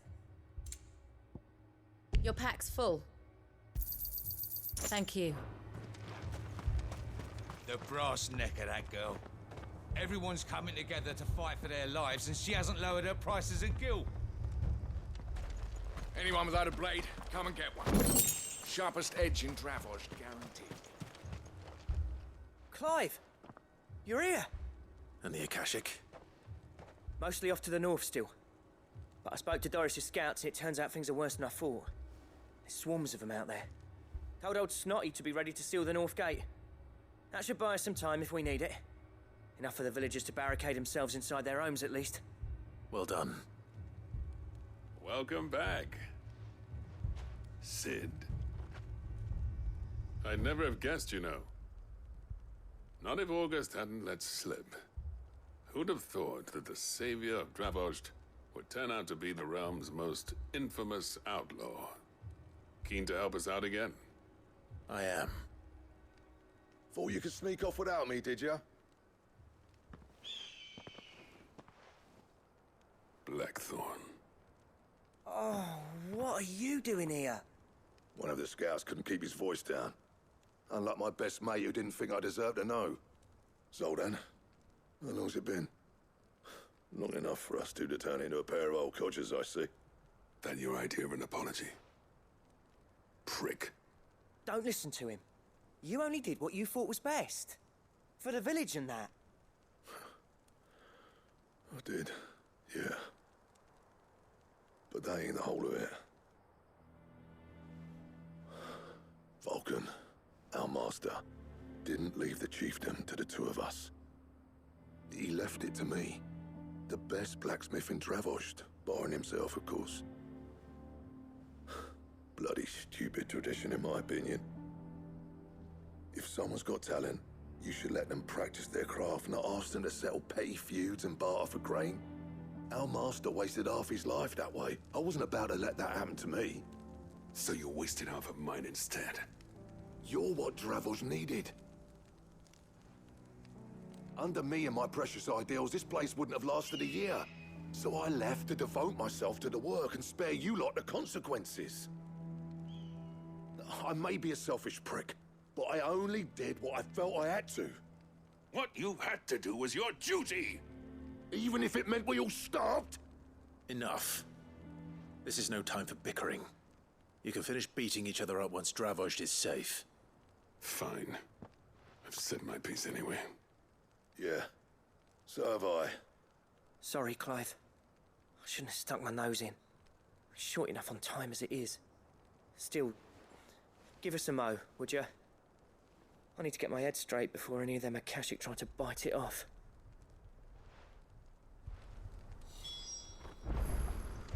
You, ready for the off, then? We can't afford to waste any more time. Right you are. Might be worth having one last word with the scouts, though. Don't want any nasty surprises, do we? Oh, and Blackthorn, you and Zoltan might be better off staying inside the... Akashic on the move. How close are they? Within sight of the walls, and there are more coming up from the mines. What was I saying about nasty surprises? They'll wash right over us if we stay out in the open. We're pulling back behind the gates. Good idea. Get yourselves inside, but keep your weapons handy. Understood.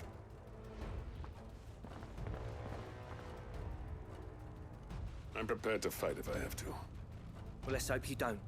That's our job. Once the scouts are inside, order your men to barricade the gates. No heroic last stands, you hear me? No fighting at all if you can help it. August's right. I've seen what Akashic beasts can do to armor. The people here are tough and willing, but they ain't equipped to face what's coming. I'm going out there. Start work on the gate as soon as I've left. I'll give you as much time as I can. And if they kill you? You evacuate. But it won't come to that. I promise. You'd better be right. Take good care of Dravos till I get back. Leave it to me. Can't let the gay bed yet. Give those things what for, yeah?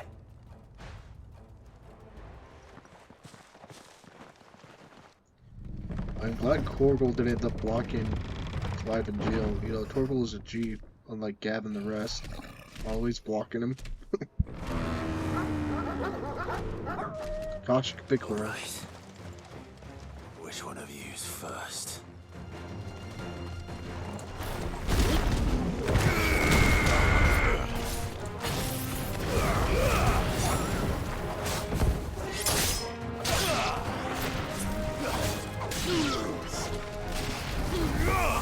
Titan!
Is that it? Apparently not. Okay, now that was actually a chimera. Like, I kept saying the curls remind me of chimeras. This is just a chimera. You're not getting past me.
the question is, did I miss any?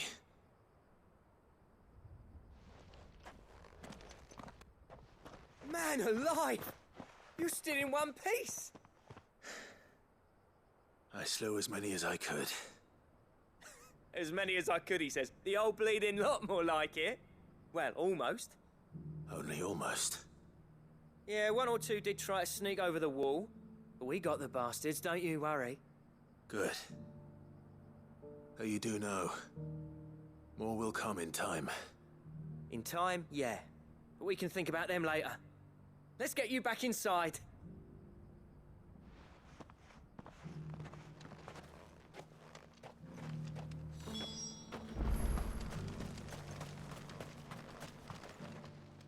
Sid!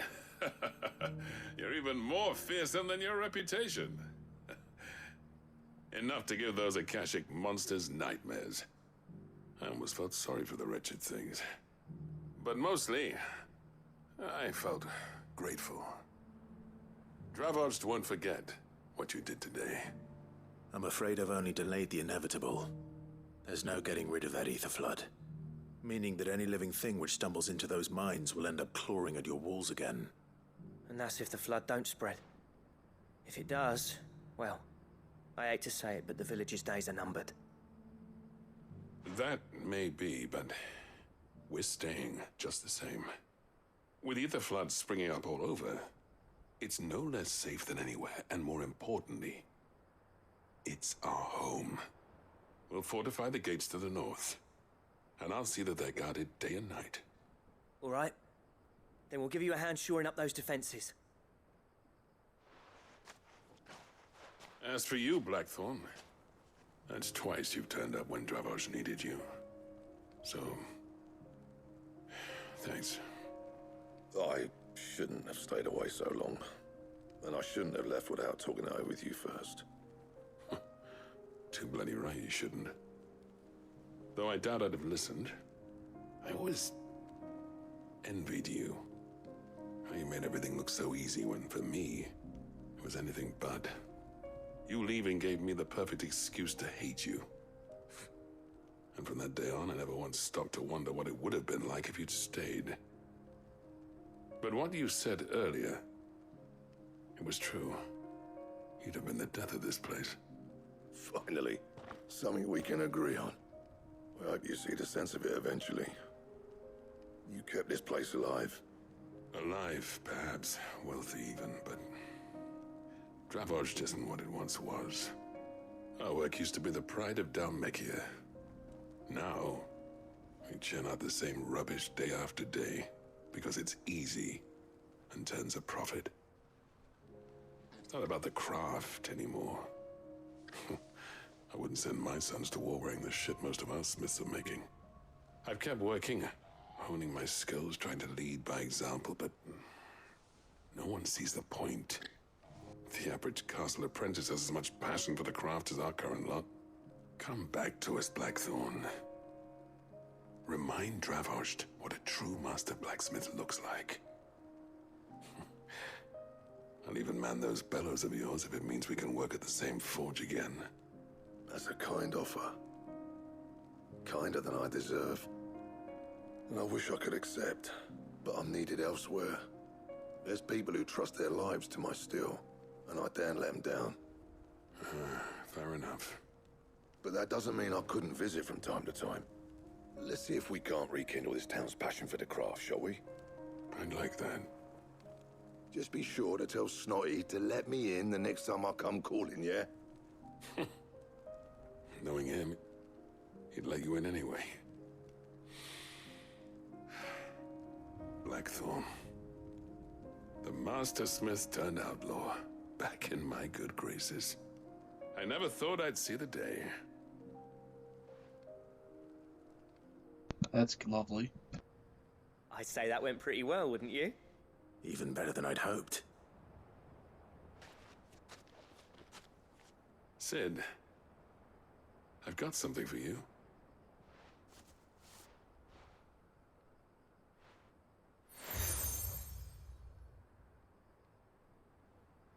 And this is? A token of our lasting gratitude. But I'm of a mind to make you a far grander gift. Designs for a certain sword have been passed down from chief to chief for generations. Now hold on, Zoltan. There's a reason no one's made that blade in centuries. There's not been a craftsman equal to the task. I'll admit your cinders make impressive steel, and I've learned to hone an edge Odin will be proud of. But the engravings on that thing are enough to make a jeweler cry. And they're not just for show, either. Have you forgotten what brought you back to Voyage in the first place? A certain ring? I knew I'd never surpass you with a hammer and tongs. So I turned my hand to a different kind of metalwork. Between the two of us, I'd say we're the equal of any master craftsman ever to have graced a forge.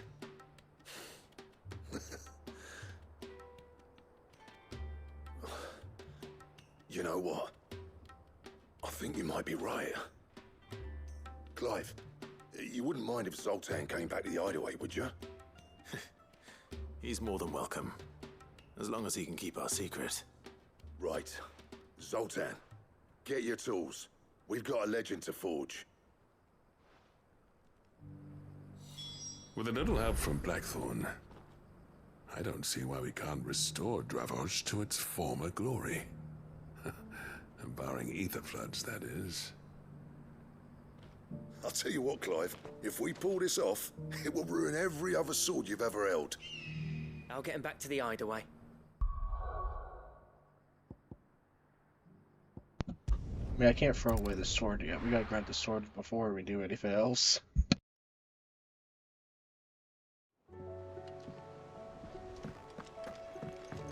Come back.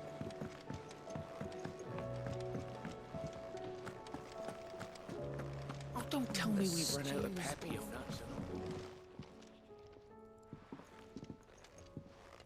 Ah, the man himself.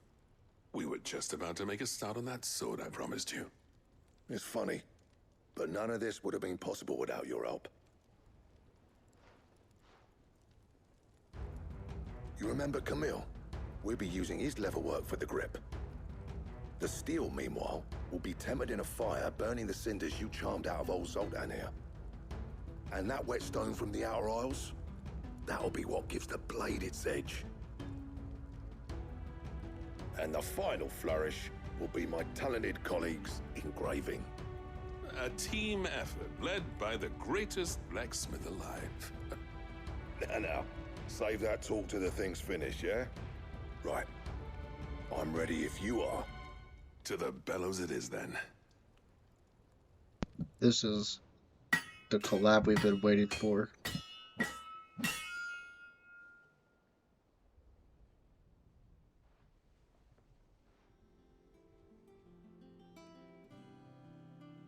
Well, bugger me.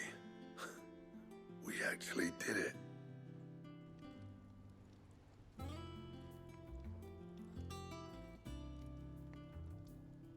The sword to end all swords. Ragnarok. It's just that drip out Invictus.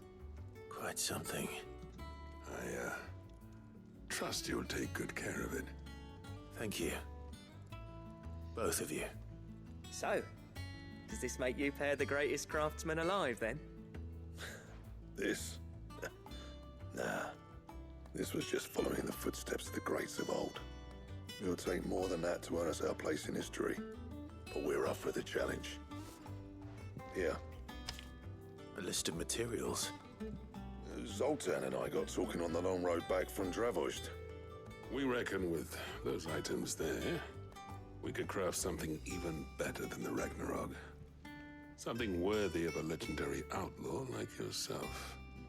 That's a weapon I'd like to see. You leave this list with me. I was hoping you'd say that. One legend at a time, eh, lads?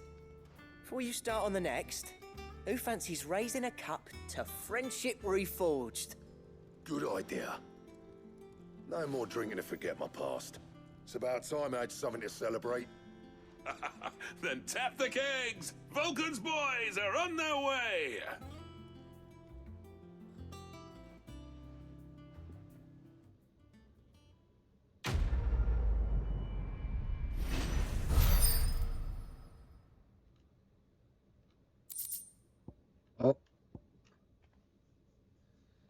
The sword of the god of Damarong is a sword this time. Awesome. It's probably gonna need Ragnarok. Ooh, that's awesome. Okay, okay. I want to try to craft that before having to move on. Oh, wait, the god of Damarang has the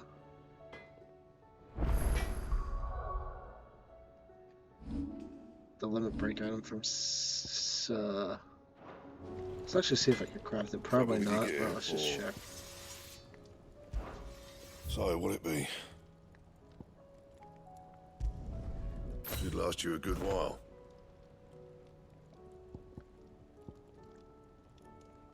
Orc Cal, we need one more, 2 dark steel, 1 permanent battle horn.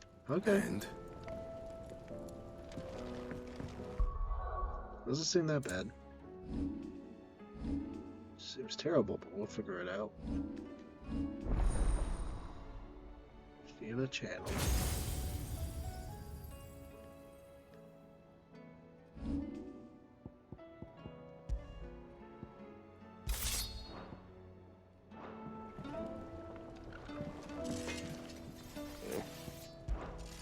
what do you want?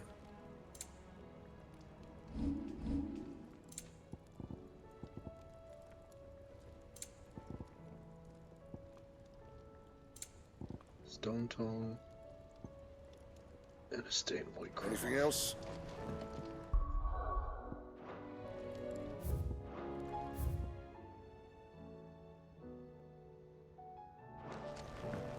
This was totally Run worth out it. of happy nuts and all.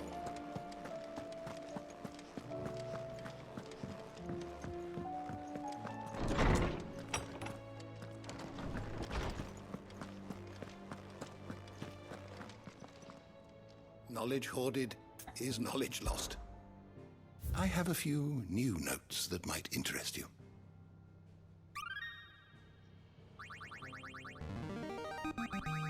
There is a rather fascinating excerpt I've been meaning to show you. You wish to study the tomes?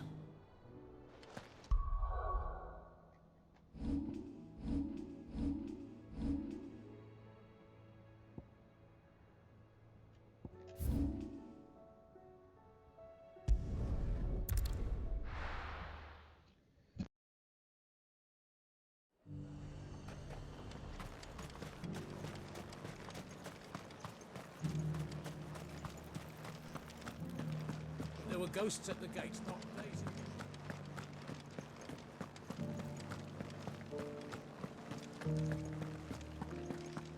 Those things I said before about not being able to fight. You didn't mean them. I know. That's not the man you are. The man I love.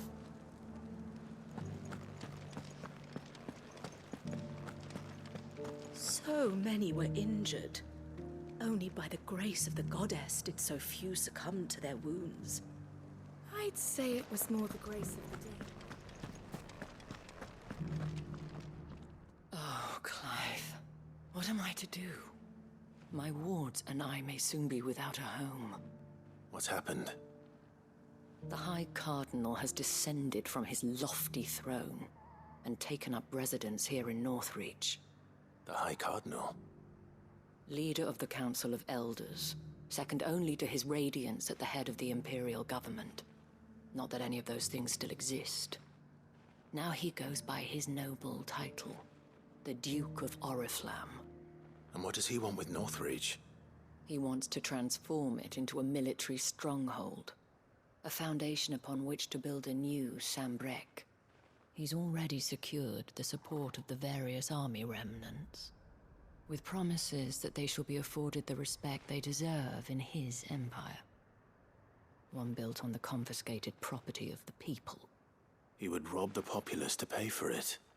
Believe me, I have used every means of persuasion to discourage him from this folly. But for whatever reason, he will not listen to me. What does Captain Philippe make of this? When the town was under attack, it was him the soldiers rallied around. Couldn't he use that influence again? How? By speaking out against one of the most powerful men in Sambrek. A man whose stated aim is to revive the Empire Philippe's comrades swore to serve, and to improve the soldiers' lot within it. The captain can offer them a regular supply of gruel, and an occasional trip to the Vale to help them forget the terrors they face each day. The Duke offers them a vision of strength and safety. No. Any attempt to incite mutiny would cost Philippe the support of his men, if it did not cost him his life. But given the mood around town, mutiny may yet be unavoidable. The people have little appetite for further deprivation, least of all when it serves only to elevate others. And who could blame them? Clive, would you appeal to the Duke on my behalf? For your services to Northreach, you have the respect of the soldiers, and they will take you to His Eminence if you ask them. And unlike Philippe, no bonds of loyalty prevent you from speaking your mind to the man. Well, will you try? You could hardly fare any worse than I did. I'll see what I can do.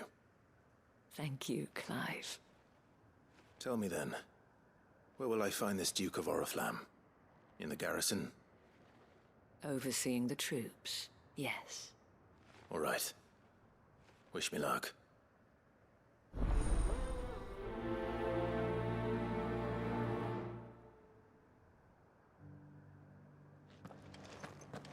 I may have met this Duke before, at the Remembrance Ceremony. Let's hope I didn't make a strong impression. Alright, so we're definitely not beating 16 tonight. But just how much quests we got left, I have a feeling that is out of the realm of possibility at the moment.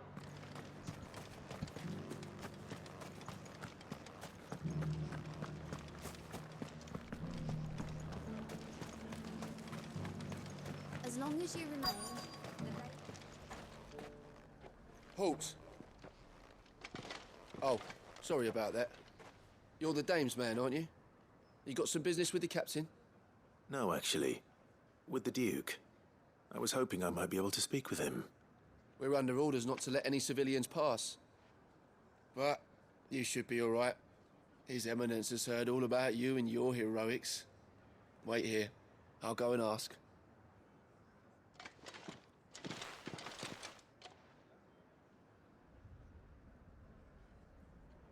So, you are the sellsword who lent his aid to the garrison. The Empire owes you a debt, and I shall see it repaid. But tell me, is it wealth that you seek, or favor? Neither, Your Eminence. I thought only to inquire about your plan to turn Northreach into a stronghold. Ah, I see. You are worried the expanded garrison will render your services redundant. Yet you needn't be. A proud fighting man like yourself shall always have a place here. Pride of place, in fact. For too long has the contribution of the noble soldier been under-reckoned. But no more. For it is they who shall see the Holy Empire rebuilt, beginning right here in Northreach.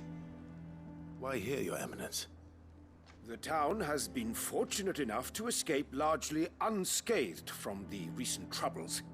Her defenses are sound, and her garrison well prepared. Which is more than can be said for Oriflamme or Twinside. The Empire wants for a capital, and I believe Northreach to be the perfect place.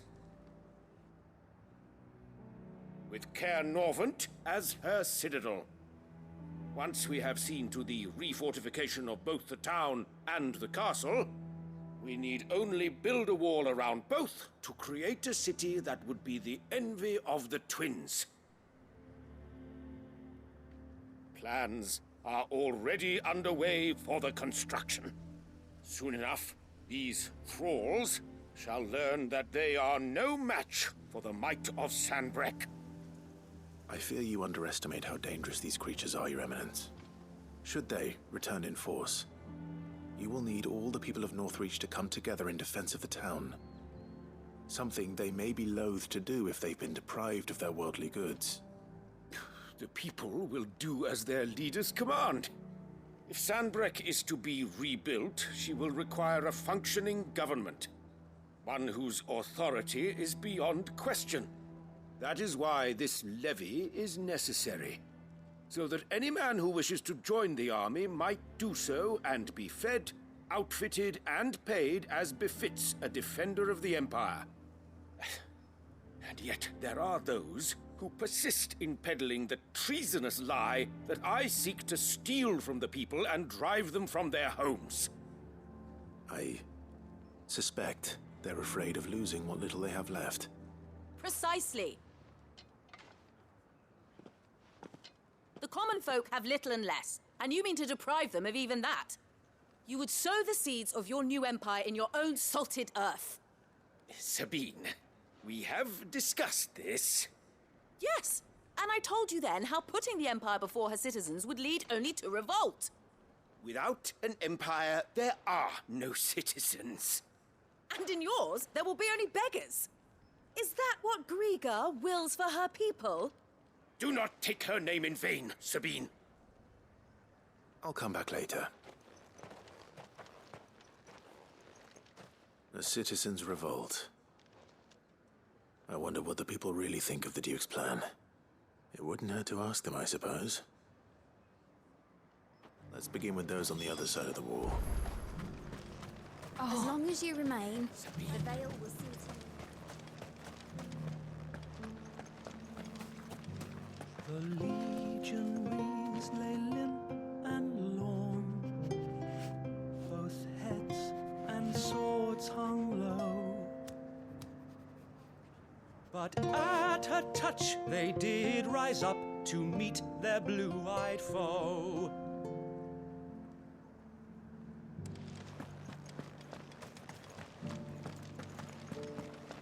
You needn't fret.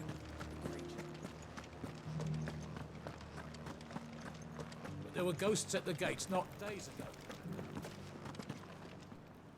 All right there. What is it you're after, sir? Just your opinion, actually. I wondered what you thought of the Duke of Oriflamme. Oh, him. Not much. None of us traders do. It's thanks to nobles like him that we had to set up shop this side of the wall in the first place. Couldn't have the rabble getting any closer to the holy capital, could they? And now he's trying to drive us out completely, threatening to take everything we got from us if we don't clear off.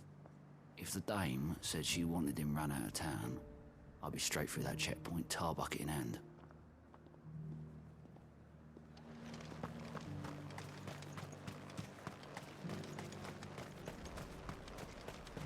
I heard the dame got an icon to rid the meadows and A question, if you don't mind. What do you think of the Duke of Oriflamme? Don't get me started. You build a life for yourself somewhere, only for some noble to turn up and tell you you've got to hand it all over to him. If he thinks his name and his chains give him the right to empty our purses, he's in for a rude awakening. We'll do whatever it takes to keep what's ours. Whatever it takes. Yeah, bro's really gonna get revolted against at this point.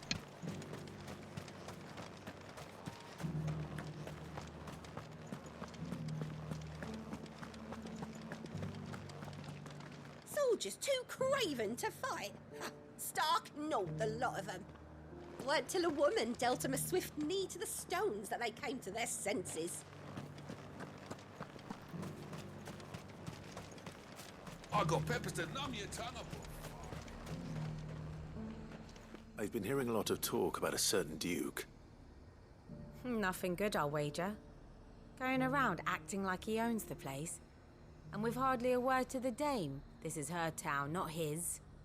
I take it you'd rather she was in charge. As far as I'm concerned, she still is. Just need his eminence to sod off back to Oriflamme. Well, the people seem united enough. What about the soldiers?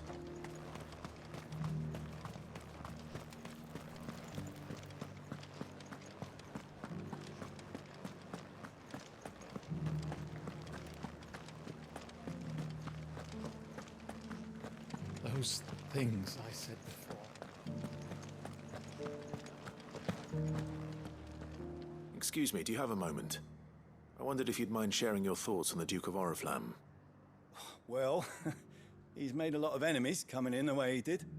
But I mean, look around us. You can see the state the realm's in. The traders might not like having the screws put on them, but if they volunteered a few more of their hard-earned gil before things got bad, maybe they wouldn't have to. I think the Duke's got a point when he says rebuilding the Empire's the best way of making sure we're all protected. And if that means people who don't know one end of a sword from another have to make way for those who do, well, that's just how it goes.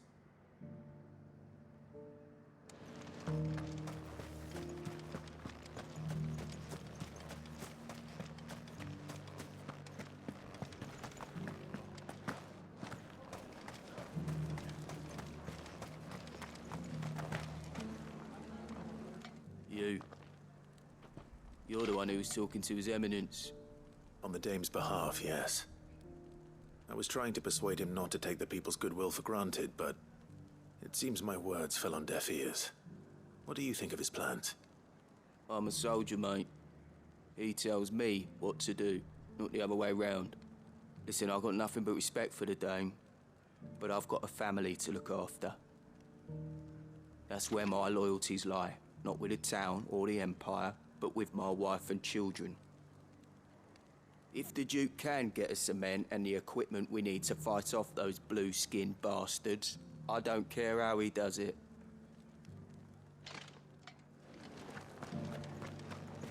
As long as you remain. Sabine, you are embarrassing me. I hear the Duke of Oriflamme plans to turn this town into some sort of fortress. Do you think that's a good idea? It's not for me to say. All I know is that unless the Emperor orders me otherwise, His Eminence's word is law. Look, no one likes all these taxes and tariffs, but empires don't come for free. Once Sandbreak is back on her feet, we'll all reap the benefits. Let's see what Philippe makes of all this.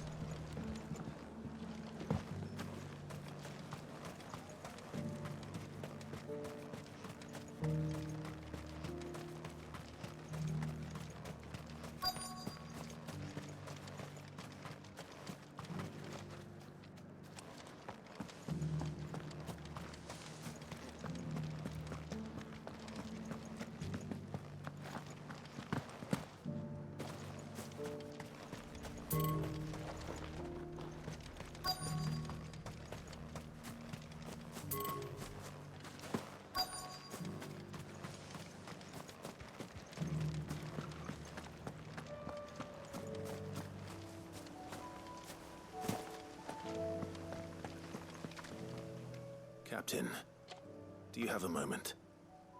For you? Certainly. Clive, wasn't it? Thank you for last time. How can I help you? I wanted to ask you about the Duke of Oriflamme. Do you intend to go along with his plan? But to tell you the truth, I'm in two minds. It's my sworn duty as a captain of the Imperial Army to obey his orders. But I can't say I agree with him. Philippe, I remember you saying that you became a soldier to protect the people you loved.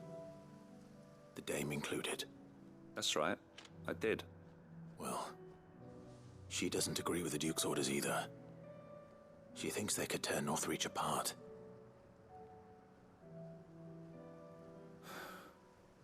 And she's probably right. Thank you, Clive. I know what I need to do now. Protecting the people I love is what matters. Doesn't matter how. Well, duty calls, so I better go. Thanks again.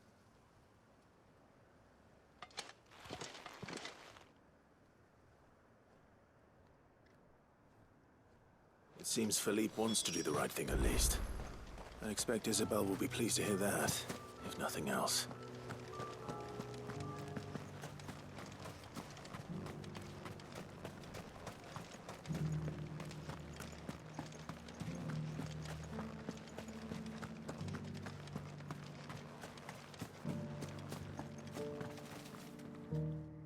Clive. How did you fare? Were you able to speak with the Duke? I was, but...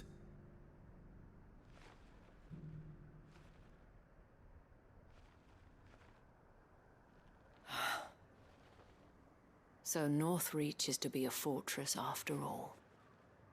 Well, it will certainly help to hold back the thralls. There's no denying that.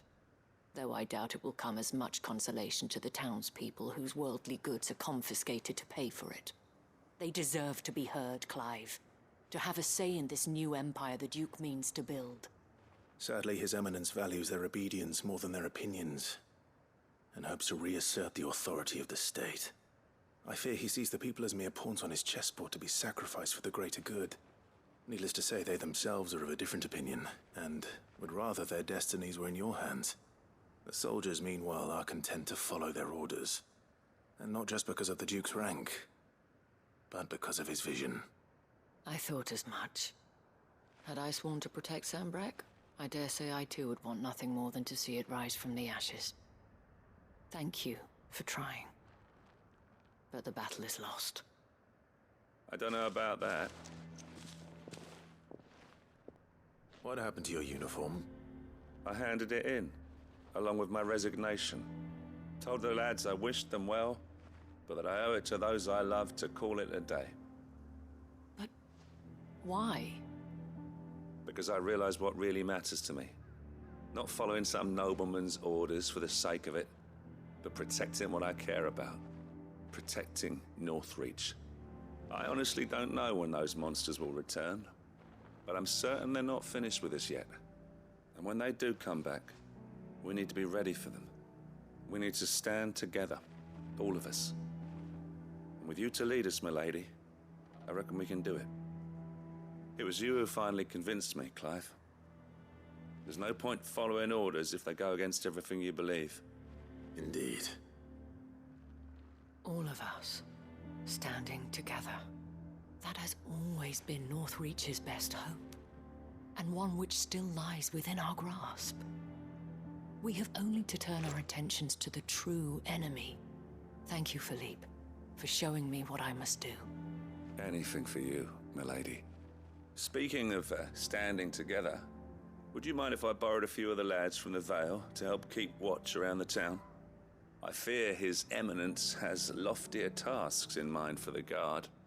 Not at all. Be my guest. Wouldn't be the first time.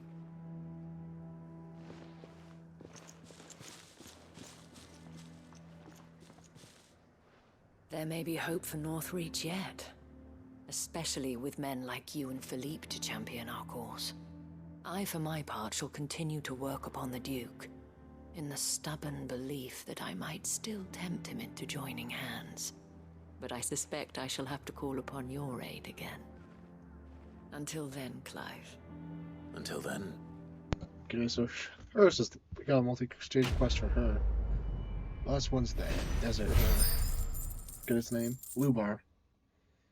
That would need a multi-stage quest for.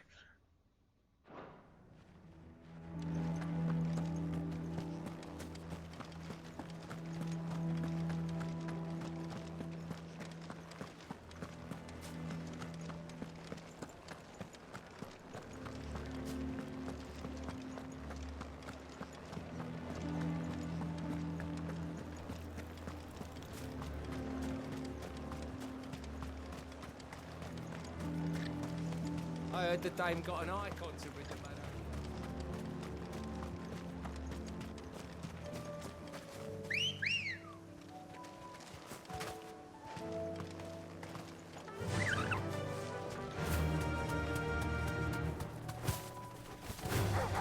All right.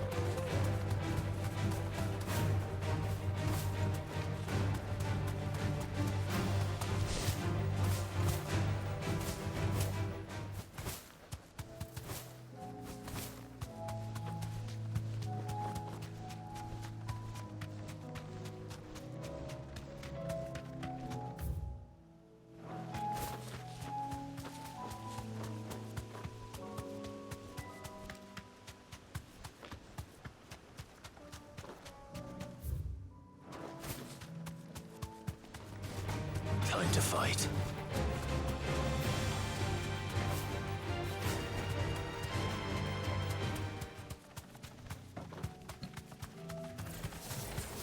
I'll need to deal with these ones first.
To find this spherical echo.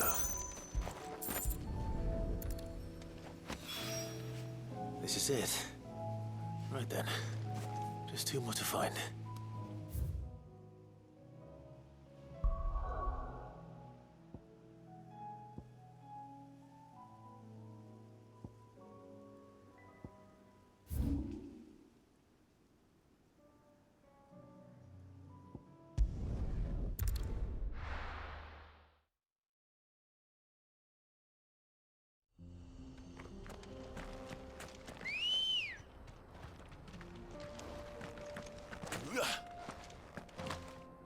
Ready, girl? Run like the wind.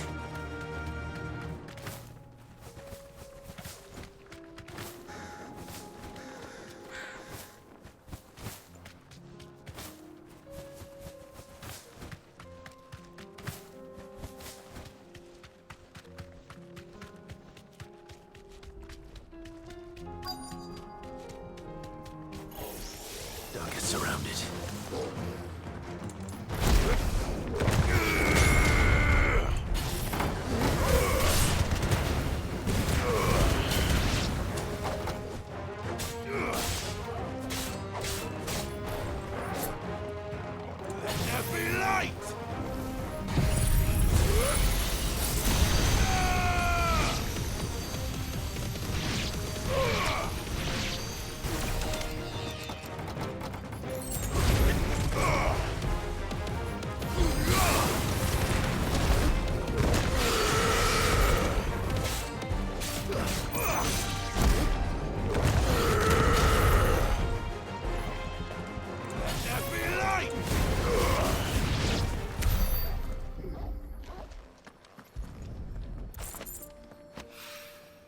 Two down. One to go.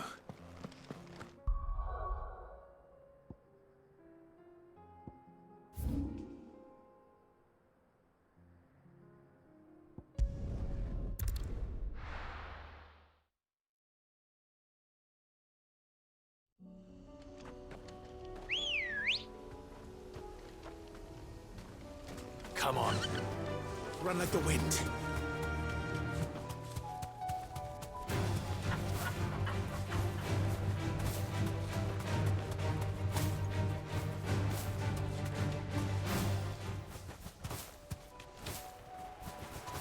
Damn it. The whole village is turned. I can walk from here.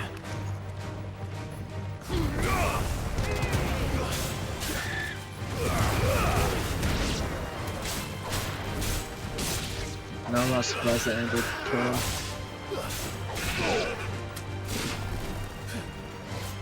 It's just unfortunate.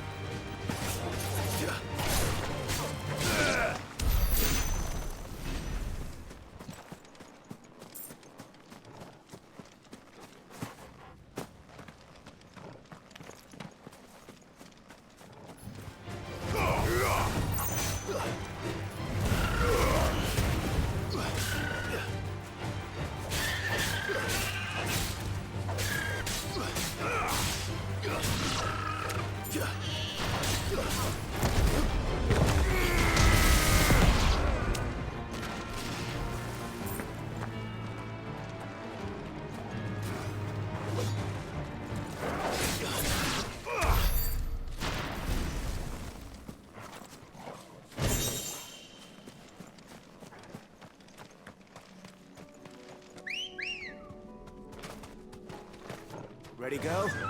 Fly, Ambrosia.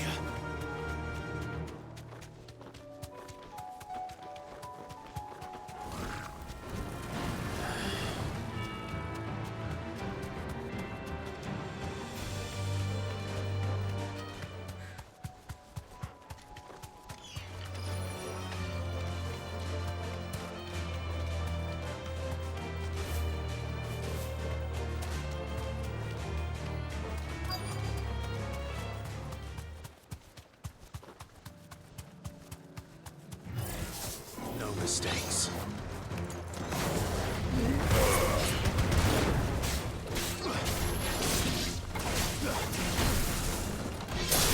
It's over.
That's all of them.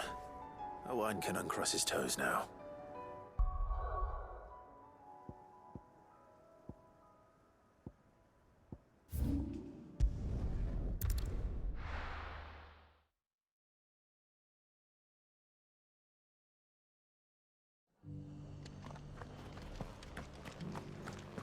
Dory should be somewhere nearby.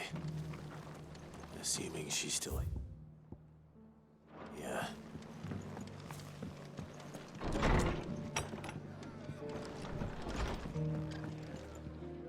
Ah, Clive. I was just about to send for you. I'd like you to take something to Sir Wade up in Eastpool. Seeds for planting. Thought it was about time they started growing their own food. I'll keep providing them with whatever they need in the meantime, of course. But if Eastpool's going to survive, it's got to be able to fend for itself. As have those poor bearers. They've lived their whole lives in servitude, but now they're their own masters. Small wonder they ain't got the foggiest how to provide for themselves. So it's up to us to teach them. And if you're wondering why you, well, the wagoneers taking supplies up that way have been coming back with more and more reports of Akashic around the village of late. Sir Wade's putting a brave face on it, but I think even he's starting to worry. And if he's likely to share those concerns with anyone, it's you. All right. Thanks. Wouldn't ask if I didn't have to. There. That should be enough to keep him in Gazal Greens for a few years at least. Gazal Greens? Not the most mouth-watering crop, I'll admit. But they're hardy, they grow fast, and they fill a hole. Better that than something that'll wither away at first frost. And chocobos love 'em too, which is no small thing. When I say all of us need to pull together to get Eastpool back on its feet, I mean all of us. They ain't exactly succulent, but cook 'em right and they're just about bearable. I'll take your word for it. Anyway, Sir Wade'll know what to do with them. And if he don't, well, I'll go up there and show him myself. I'm sure you will. I'm glad we're rebuilding Eastpool. I'm glad that's a quest line for that. Makes it fun. A lot of these later side quests are actually being like, actually just development with story and characters. Just because the heavens have gone to wreck and ruin it. Nearly done.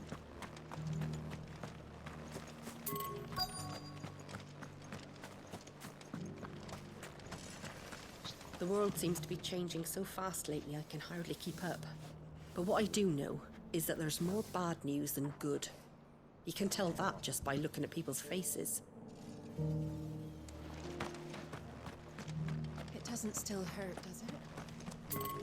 The people of the rest may seem to be in high spirits, but give them a little wine, a little company, and the tears soon begin to flow.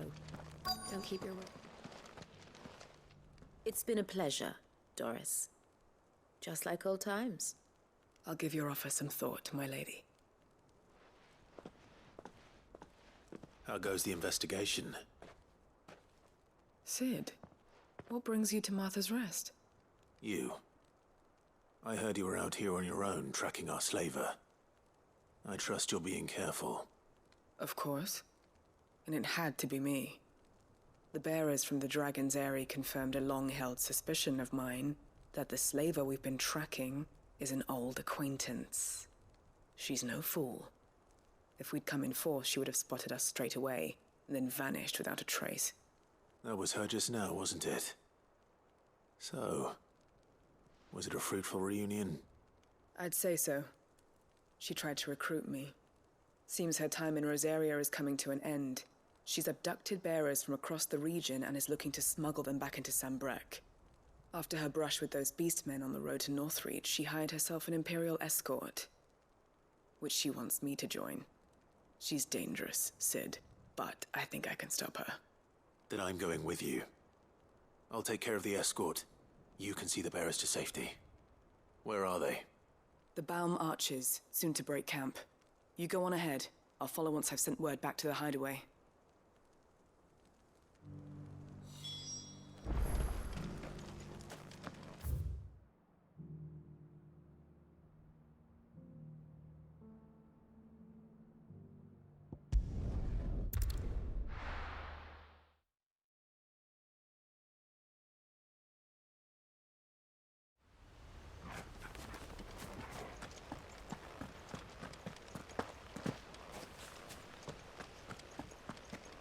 The Guardian saying we're supposed to grow.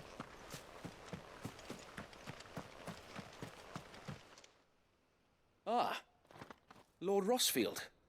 What brings you to Eastpool? A delivery from Martha.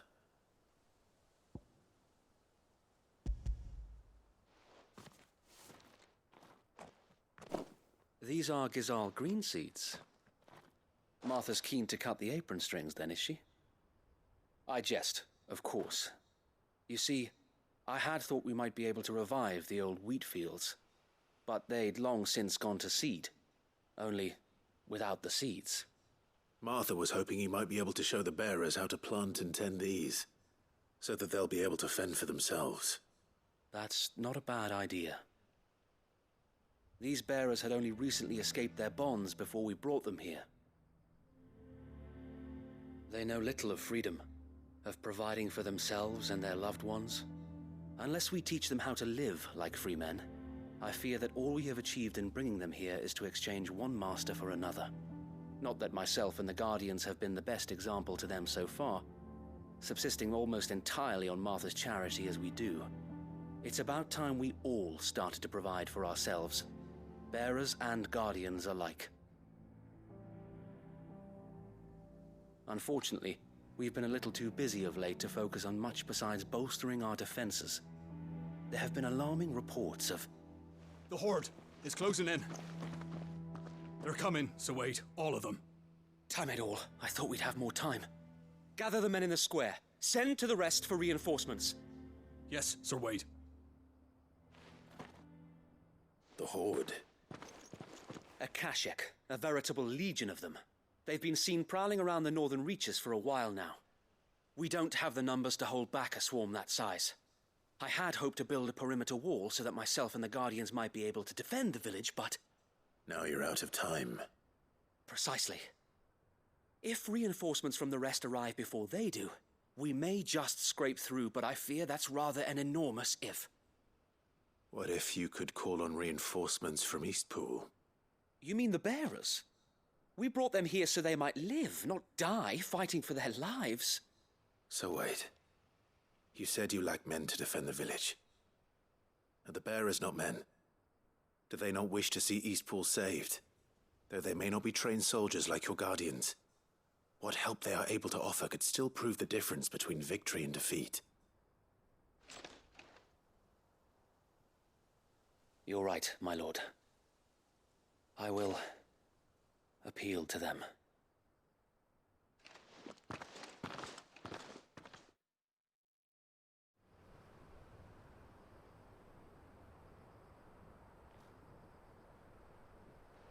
My friends, I humbly beg your aid. We Guardians are few and our enemies many. But I swear we can defeat them with you at our side.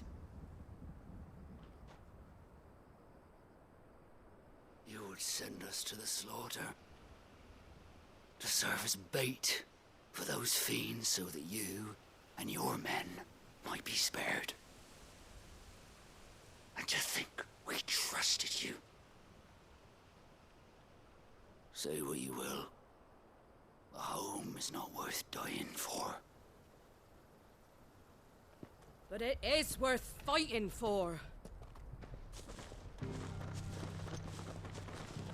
Sir Wade fights to give you lot a chance. Just like I do. Just like Sid does. We all wanted to give you a home where you could be free. And you got one, didn't you? This place, Eastpool. This is your village, your home. And if you don't fight to protect what's yours, you'll lose it. You know I'm right. This world wants to take everything from you. Everything. Your homes, your freedom, your very lives. So then, are you going to stand by and let that happen to you? Are you going to accept fate like good little Bran did and die, having never stood up for yourselves? Or will you fight like free men and women?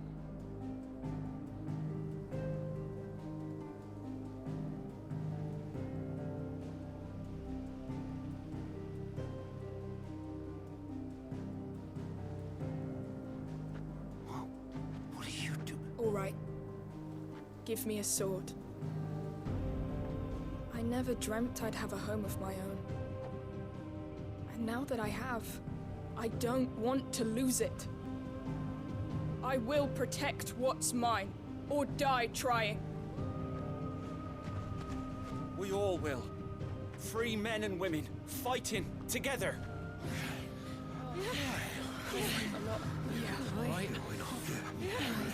For Eastpool! For Eastpool!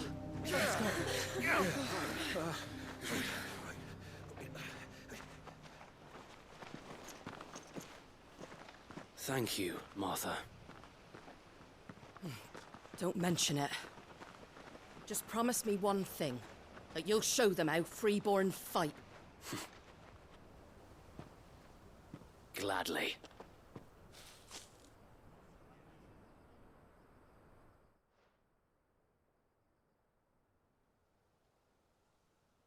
Well, if it was numbers you were lacking, you certainly won't be now.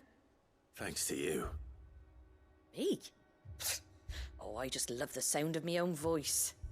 Lord Rossfield, my lady, we're ready. So what's the plan of action? We'll divide our forces into several small detachments, each made up of guardians, bearers, and guards from the rest. These will position themselves at strategic points around the village. Upon engaging with the Akashic, each detachment will keep the creatures occupied as best they can, steadily retreating all the while. You're going to lure them into the village? I am. We will have neither the time nor the resources to treat the wounded, so injuries must be avoided at all costs. Instead, we will focus purely on defense at first. By coordinating our withdrawal through the use of messengers drawn from among the bearers, we will aim to have the swarm converge at a point of our choosing. With luck, that point will be the village square, the perfect place for our most able warriors to surround them and fall upon them, and for you and I to finish them off. A sound plan, but one that'll require a leader with a cool head and strong nerves to coordinate the retreat. I'd say you have both in abundance, Sir Wade, but you'll be needed. Please, leave the last of the fighting to me. Ha! And let you have all the glory? Sir Wade! They're here!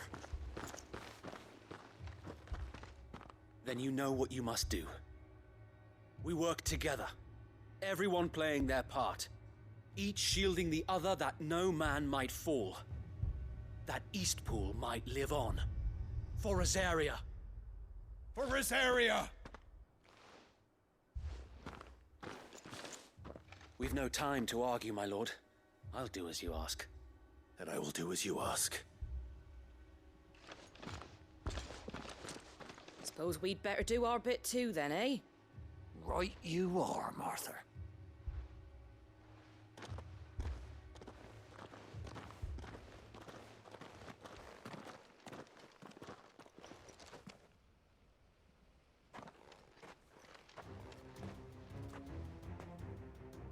The calm before the storm.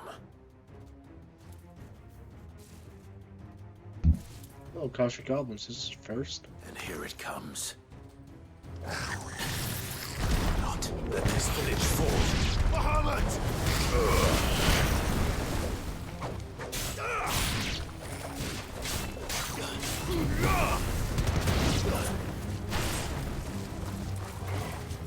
You're finished.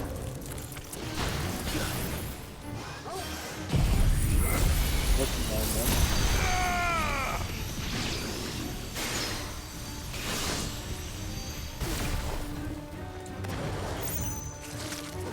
Titan!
I was expecting there to be more to kill.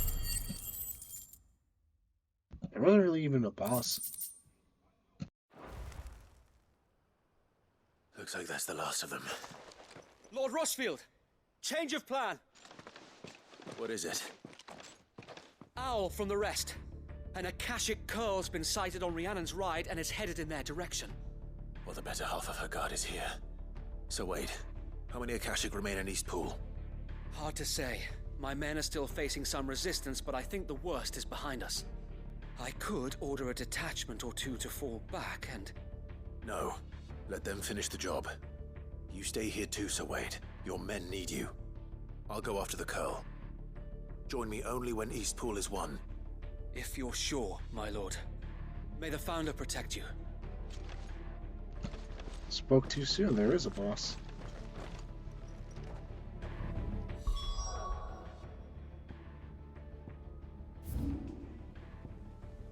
Okay, so we're still at the closest Efort. Right? This isn't 14, Waste Stone.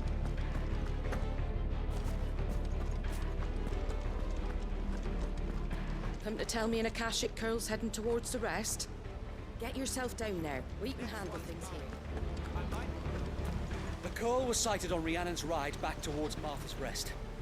Founder speed you, my lord. Eastpool will be safe in our hands, my lord. You have my word.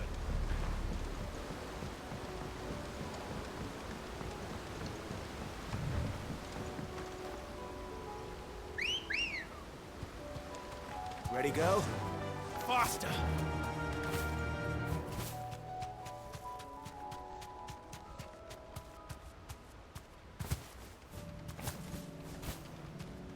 Wait a second, I just realized. That Scarecrow's the Black Mage. I didn't even realize that. That's funny. So that's how they put a Black Mage in this game.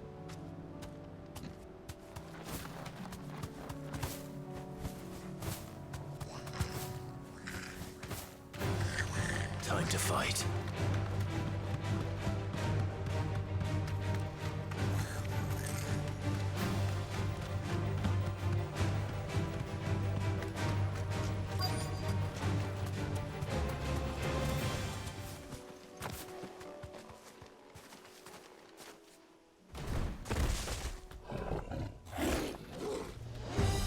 There it is. With me, Torgal.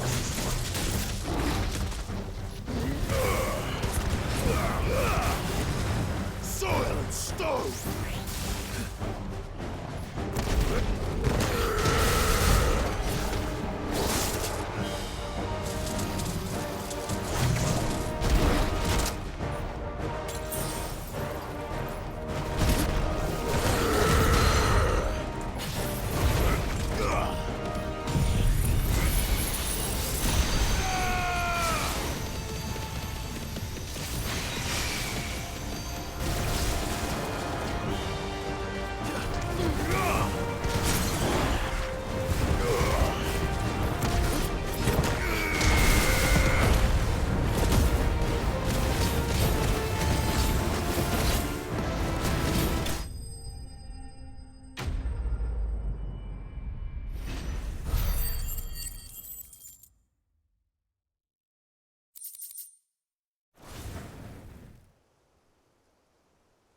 All right. Back to Eastpool.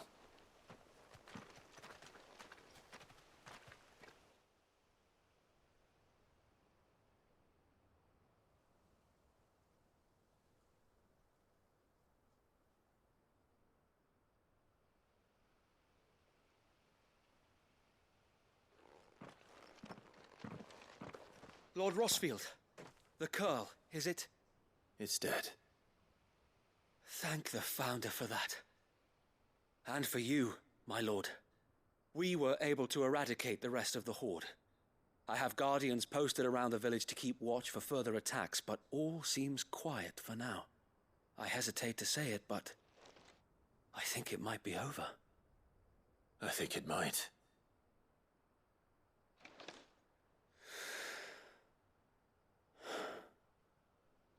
We did it. We saved Eastpool. Thank you, my friends. Thank you. No, Sir Wade. It's us who should be thanking you. You brought us together. Showed us what it means to fight for what you hold dear. We never had nothing to call our own before. We didn't know what it meant to protect it, but now we do. We really do. Forgive us, Sir Wade. You and your people saved us, and still we doubted you. But there's no doubt in my mind anymore. We're free men now, so we have to start acting like it. We have to fight to protect what's ours, to protect Eastpool. And we shall.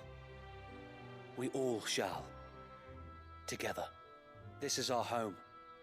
And if anyone or anything tries to take it away, they'll have us to answer to.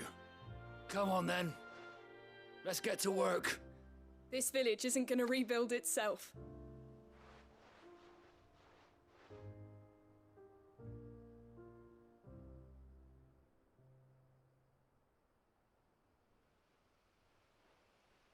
They're not slaves anymore. No. They're Rosarians. Your father took pity on the bearer's plight, and I believe if he were still with us today, this is what he would have wanted. I believe you might be right. I shall remain here, my lord, and do what I can to help rebuild the village. After all, this is my home now too, and I could hardly call myself an Eastpoolian if I didn't pull my weight. I think you'll find it's East Pudlian, Sir Wade. But you should be proud all the same. I'll have to pull my weight too. Can't have the rest getting outclassed. Speaking of which, I ought to be getting back. Can we continue to count on your support, Martha? Of course, and I'll be counting on yours too. Us Rosarians have got to stick together, haven't we? Indeed we have. And Clive, come by the Golden Stables when you get the chance. I ain't paid you for delivering them seeds yet. All right. I will.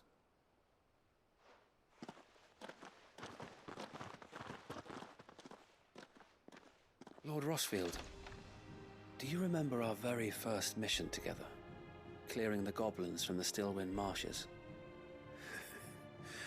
How could I forget?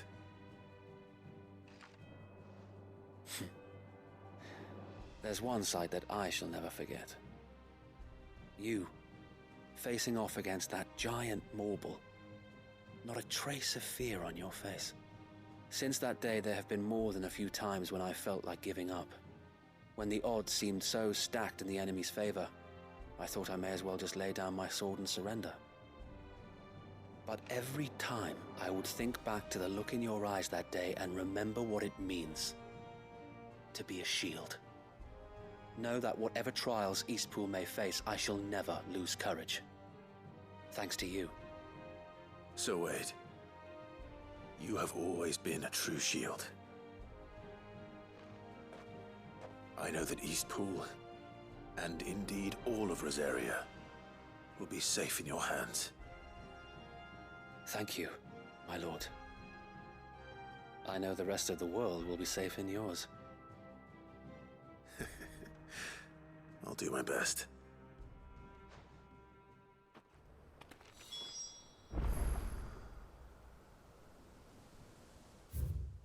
Thank you again for all you have done for me and mine, my lord. You may rest assured that Eastpool will be safe in my hands. Thanks to you.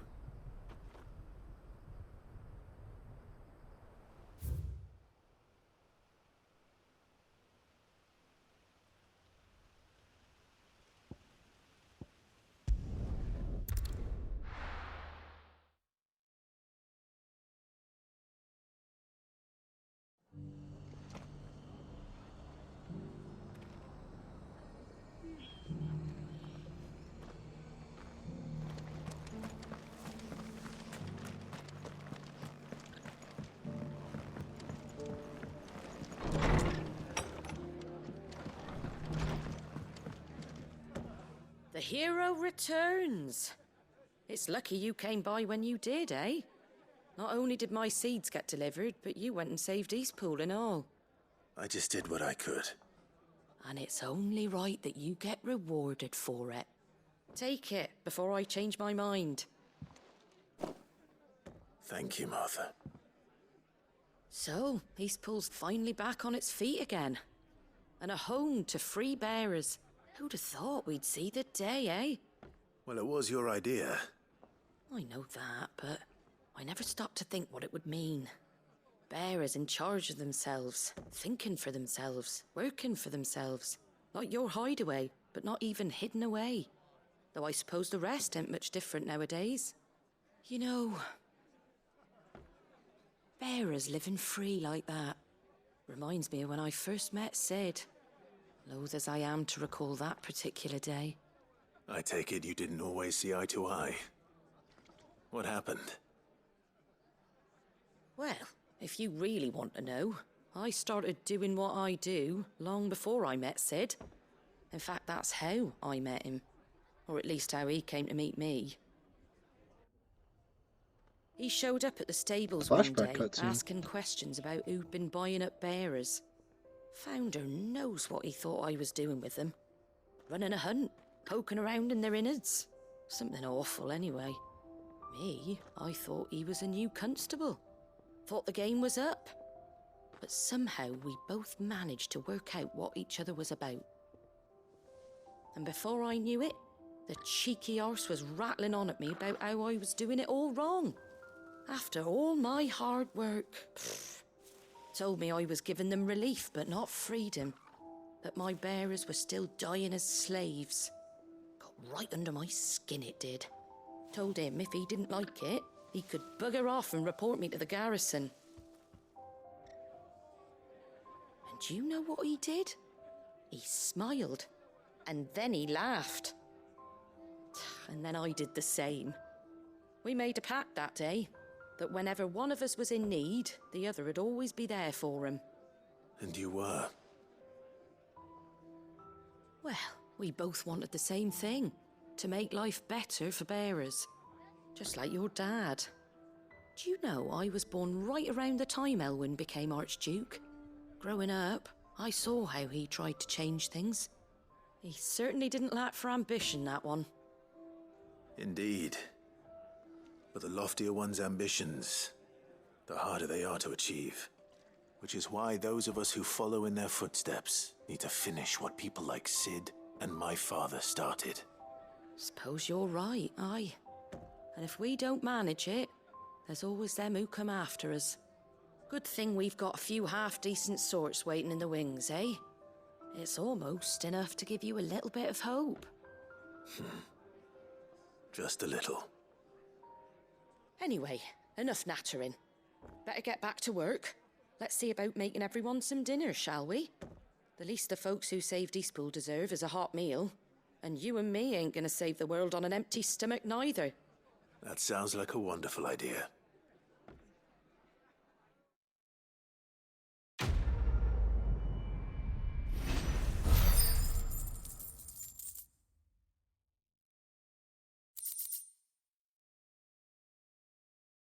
Okay, so I thought that's what we would get because it was focusing a lot on that signboard. Don't worry, Clive. You went alone in this fight. Whenever you find yourself in need, be it of money, men, or a bowl of hot stew, the stable's door is always open. I was kind of wishfully hoping we would get another flashback cutscene like we did with Otto. How do? I guess we just got a sign cutscene, which isn't bad. Thanks very much.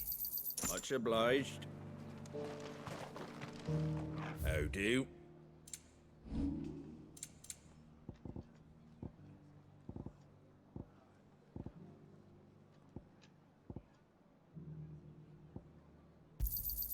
A fair trade. Is that everything? I wanted one of those. Is that everything? Keep an eye on these, because these also feel like craftables other than sellables. That all, is it? What are you after? Take care out there, eh? Could be completely wrong about that, and I'm just nervous about it for no reason. Which is likely the case. But just for safety.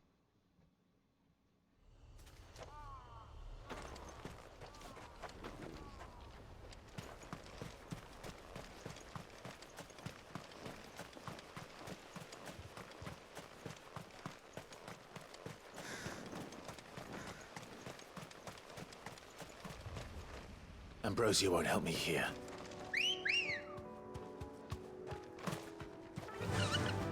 Faster! All right.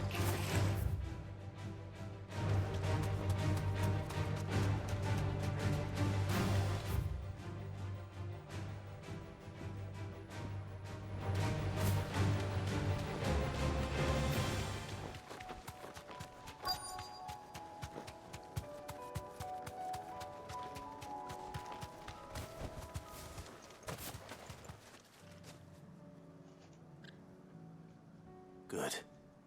They haven't broken camp yet. How did Doris come to know a slaver, I wonder?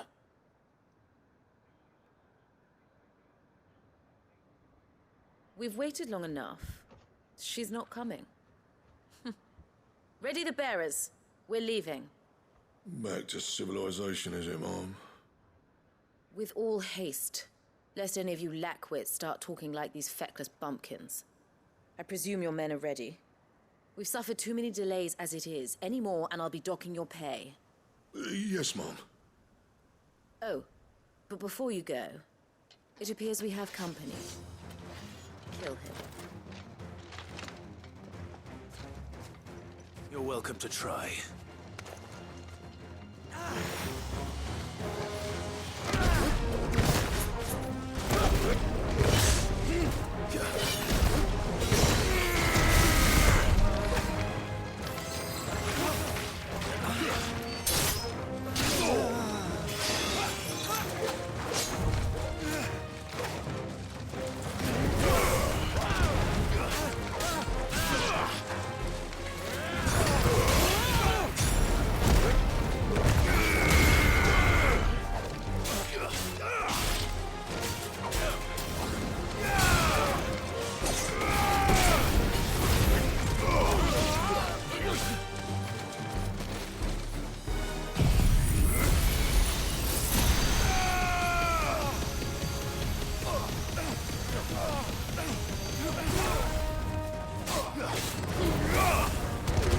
Silent stone!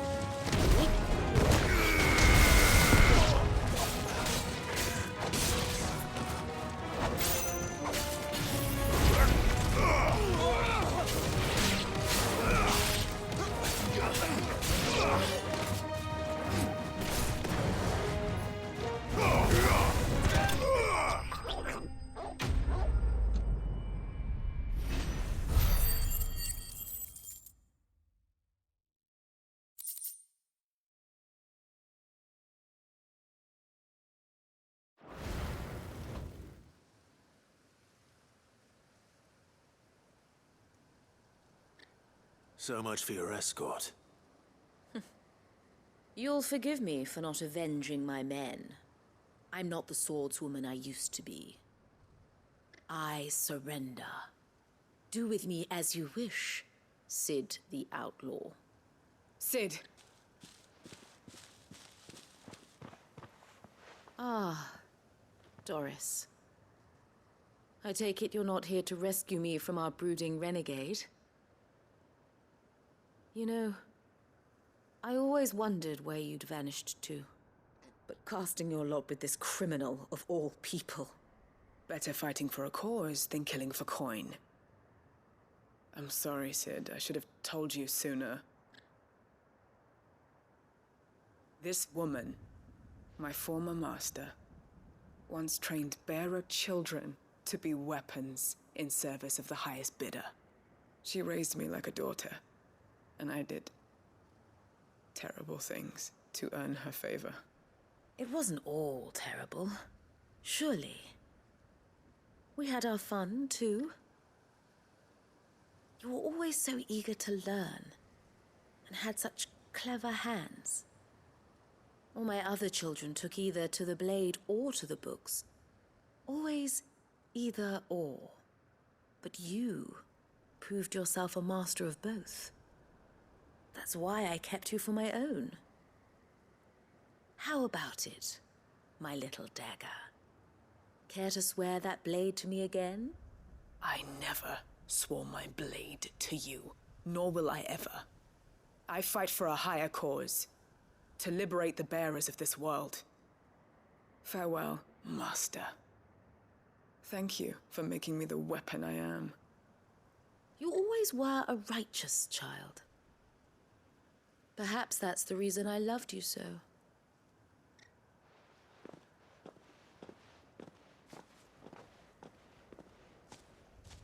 What do you want to do with her? I am not the killer she wanted me to be. Not anymore. And she no longer has friends in high places. The Dame does, though. Her connections at the Imperial Court will see that justice is done. All right.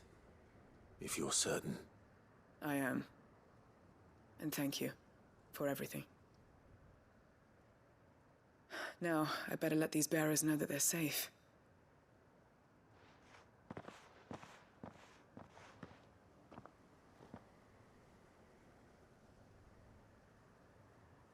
And I should head back to the hideaway and put Cole's mind at ease. Yes, the hideaway, bathroom break. Then the side quest down at the Vecchia. And that's where we'll stop for tonight. And we'll continue with the main scenario and whatever side quest hunts appear Welcome tomorrow. back, Sid. Doris's message just arrived. I hear you saved more bearers from being smuggled across the border. With any luck, they'll be joining us in the hideaway shortly. Oh, and your letter. You don't need to worry about Doris anymore. I'd been hoping as much. She mentioned one or two things in her report.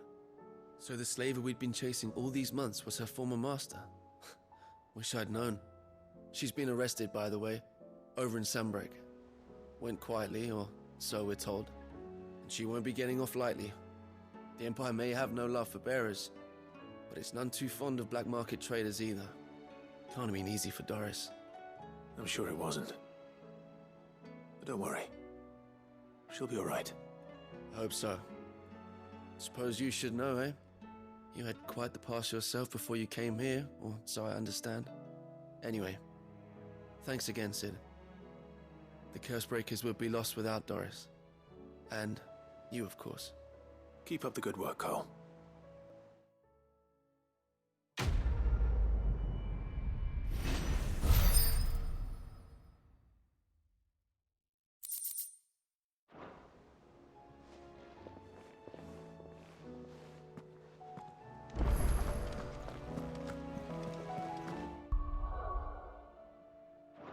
Covered in nicks and lumps.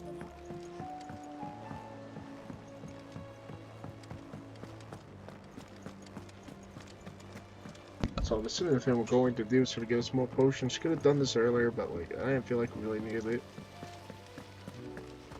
I'm gonna be honest.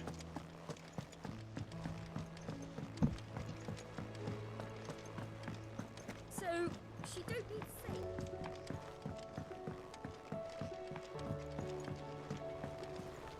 How was she? With Canva in the hands of a Kaship. Ah, Sid. Wasn't expecting you back so soon. So, is it good news or bad? Good, thankfully. Here. Ah, that's brilliant! Thanks a blimmin' million! I'll fit him to the smelter right away!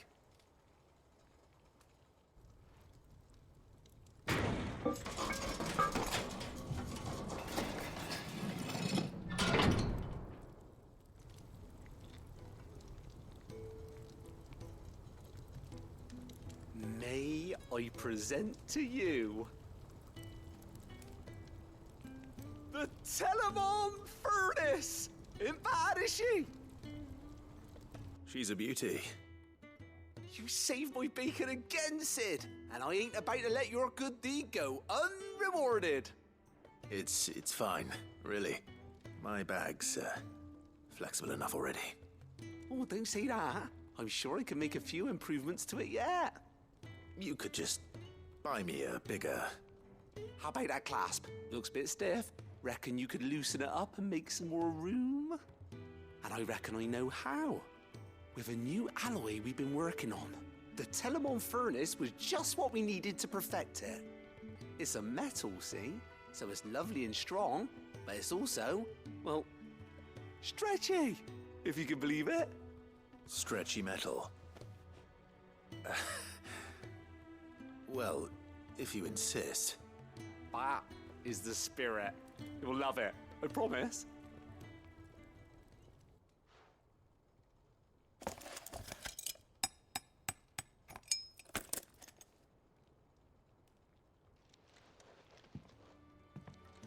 So, what do you reckon?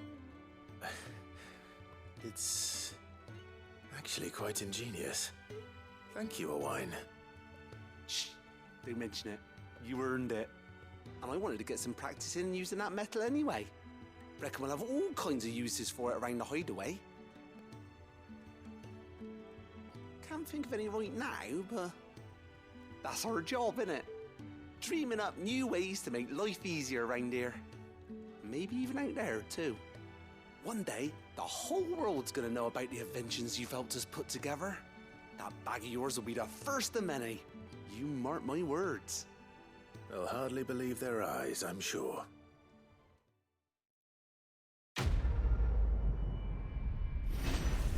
let's see, probably 2 more potion. Probably just like the same increases last time.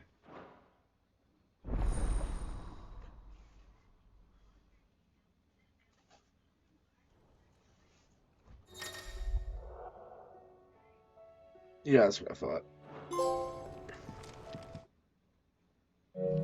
Oh, that was it. That's maximum inventory. I don't think we've made a single save today, funnily enough. Oh, we did good. Only at 1 o'clock. Alright, so I'm gonna go to the bathroom. I'll be back.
Oh, we got some letters. Let's go investigate those letters.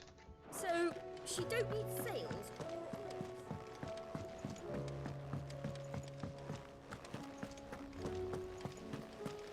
Then again, why settle for low?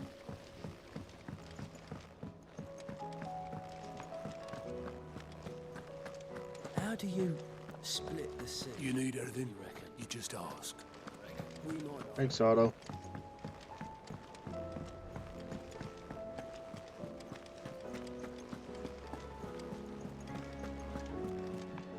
Come back.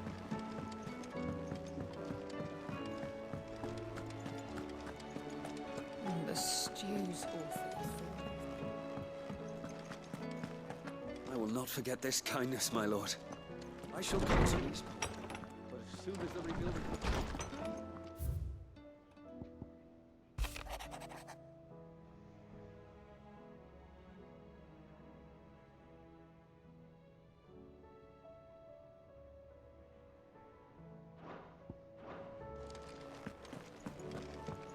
Yeah, so I'm assuming we're gonna get the Dame sign next.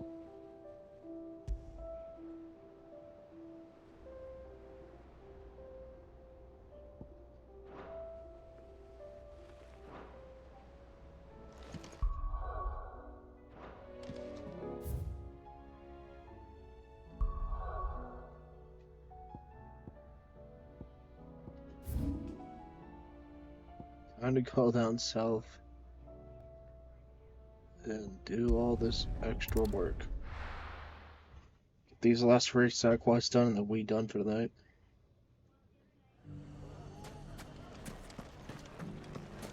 Take that, you not... Clive! To what do I owe the pleasure? I just wanted to see how the town's been faring since you brought everyone together. Since we brought everyone together? All is absolutely wonderful. Conrad and Natalie's hands remain safely away from each other's throats and firmly at the helm. Our stores are full and the bandits still too disorganized to raid them. Just as the good Lady Jane and Lord Underhill intended. Are you a lord? Lubor's going to be one too. They're going to make him the Lord of Dalimil, because of how he stopped all the grown-ups from fighting. It's the mayor of Dalimil, dear child, and the vote hasn't taken place just yet. But if the people wish me to lead them, I shall. And my first act will be to build a school so that menaces like you two learn not to interrupt your elders. Speaking of menaces, there may be a rather worrying one just over the horizon. May there indeed.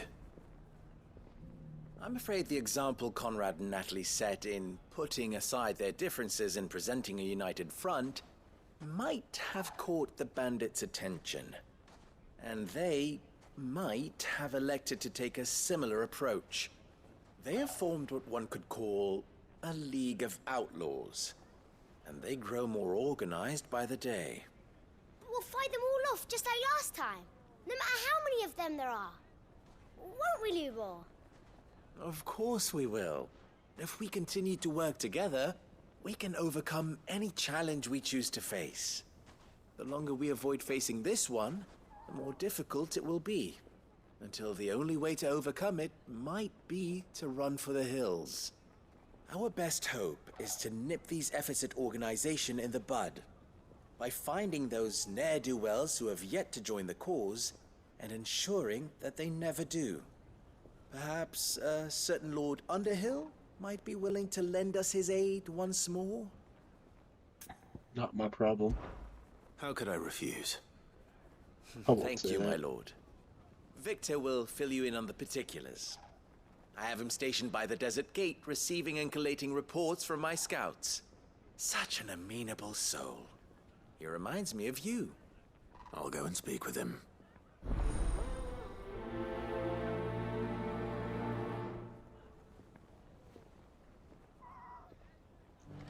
What's the difference? A League of Outlaws. Sounds like we have some competition. Mustard and mandrakes. If there's one thing we've learned over the past... When the Fang fell, it took my livelihood. We need someone who can bring the whole town Good day, my lord.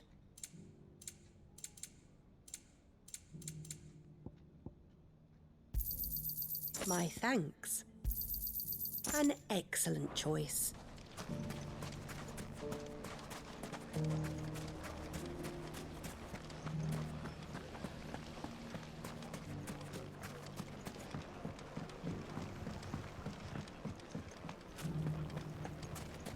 Mustard and mandrake. Fresh silks from the Canva caravan. Alright, Victor, what's up, my guy? Oh, we got a wall out here now. Still in Dalamil, Victor? Ah, Sid. I thought you'd have returned to Cosnis by now. I did. Then I came back. I've developed something of a fondness for the place. And having worked so hard to see it saved from one fate, it would seem remiss to abandon it to another. A sentiment Master Lubor certainly isn't shy about exploiting. Hence my doing his bidding yet again. You're not the only one. What does he want you to do? He asked for my aid in putting down the bandits. And he said that you might be able to help me find them. Then you've come at just the right time. I was on my way to speak with Conrad about how to organize our forces. There are more camps in the vicinity than we can safely strike at once. But we must strike together, and we must strike soon at as many camps as we can. We can't give this league of theirs time to rally its forces. All right. Which camp shall I take? There's one upriver. Just out there, across the dunes. Leave it with me.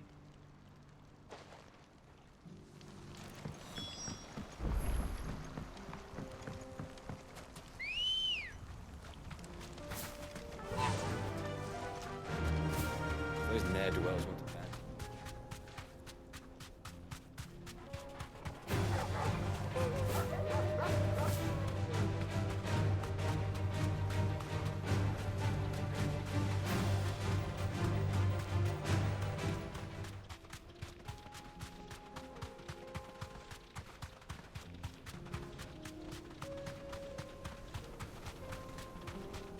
That must be the camp Victor mentioned. Come on then, Toggle.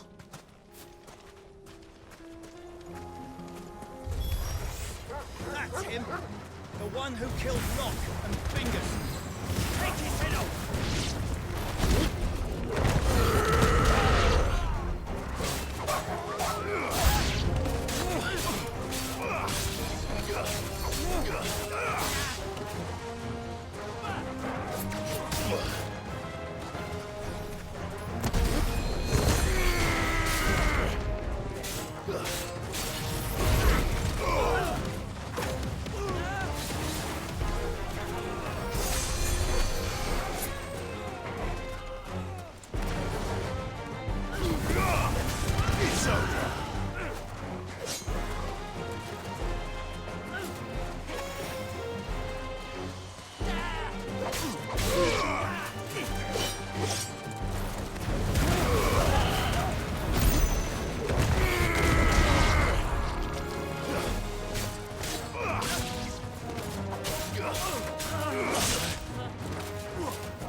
That was easy enough.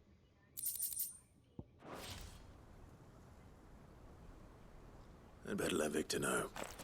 Sid, where are you? Ah, I see the bandits didn't pose you any trouble. No, but that's not why you're here, is it? No. Something's happened.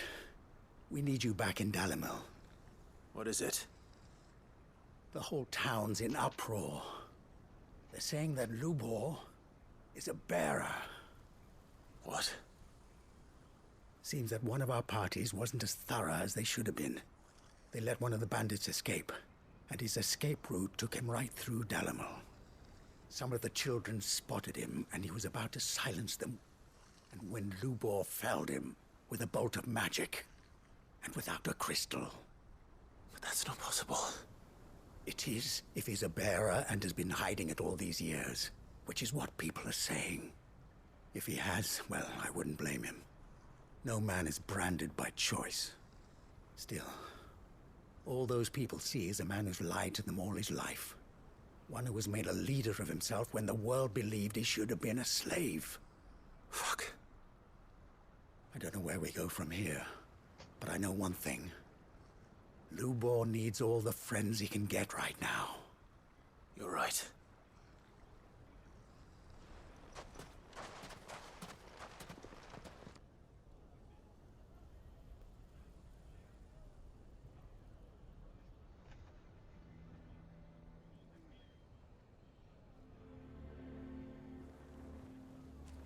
And now everyone knows. I made it a habit to keep a crystal close at hand for just such an occasion. And when that occasion arose, I forgot to reach for it. Well, it was bound to come out sooner or later. We're sorry, Lubor. We tried to keep running, but we just couldn't anymore. There's nothing to be sorry for. I rather enjoyed playing the hero for once. All that matters to me is that you two are safe. Look at him talking to his betters like it's nothing. All lies, I'll wager. Just like the ones he fed us all these years. Once people make up their minds, it's hard to change them. We need to do something, and quickly. Convince the people not to let their prejudices blind them. Convince them that nothing has changed. That their enemy lies outside these walls, not within them. You're right. We should speak to everyone. I'm glad you agree. I'll handle the townsfolk. I'm a Dalmec born and bred. They listen to me. You head to the tavern. Make Conrad and Natalie remember who Lubor really is. They know that Lubor and I are friends. I might not make for the most impartial of interlocutors.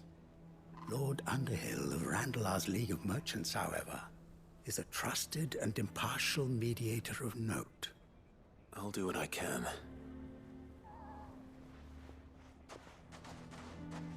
Lubor, stay here with the children. I can't promise anything, but we'll try. And that is all I can ask of you.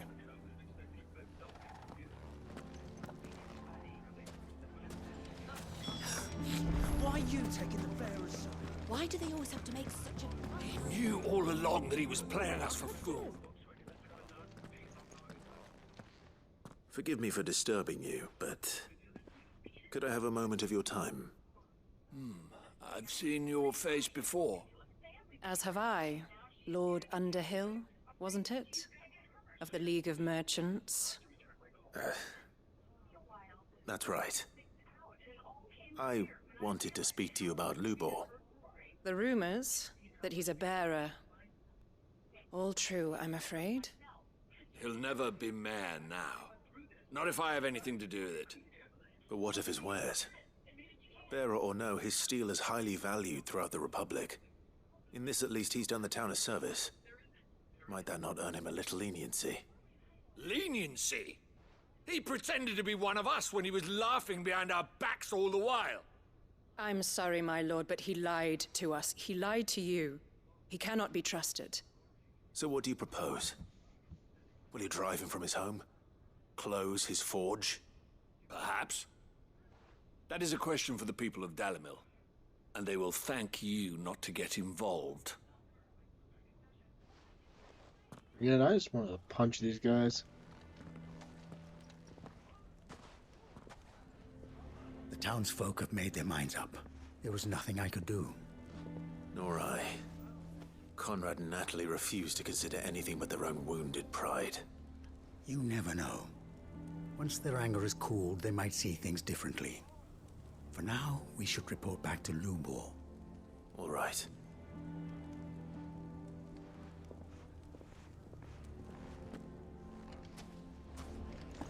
Why the hell would Victor take the bearers' side? For a share. I assume the situation is hopeless? There's still hope. But...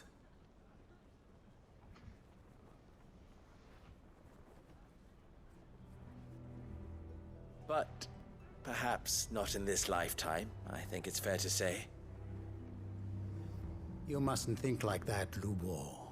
Give them time. They'll come around.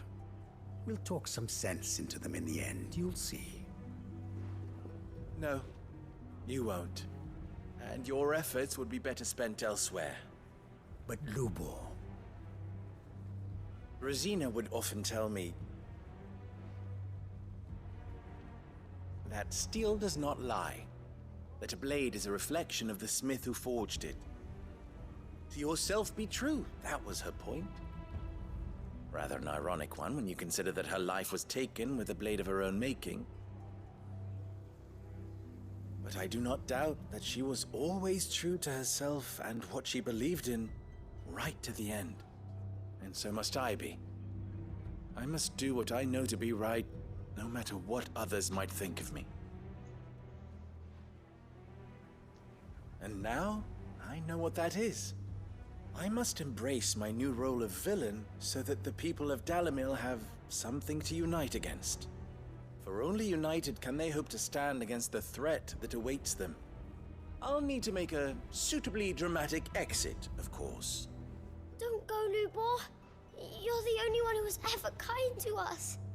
We'll be all alone. Again. Trust me, little ones. It is for the best that I go. Not only for the town, but for you, too. How could it possibly be for the best? These children need you. The least you can do is give the townspeople a chance to change their minds. They would not take it, Victor. It's over. Over, you say? And so just like that, you're going to throw this town and these children to the wolves? I thought you were better than this. But it seems you had me fooled as well. Victor. Forget it. Do what you will. You sure you're making the right choice, Lubor? Of those available to me, I believe it's the best one. Yes. But where are my manners? Here. A reward for clearing out that bandit camp. Right then. I have packing to do. If there's anything I can do. Anything. I'll bear it in mind. Thank you.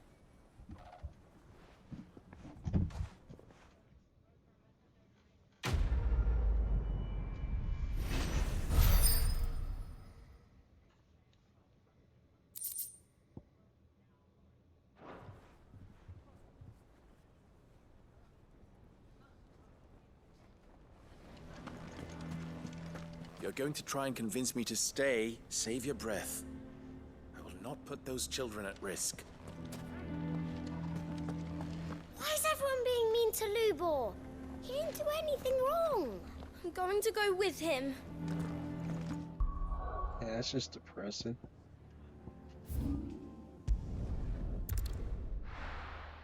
This is the way of this world, unfortunately. I thought they kind of made it realistic in a sense, but I'm not going to get into that.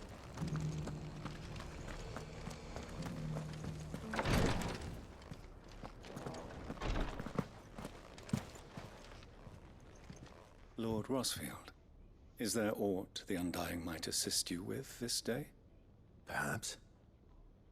My brother said that your order was helping him with his quest to uncover Ultima's origins. Have you learned anything of note since last we spoke?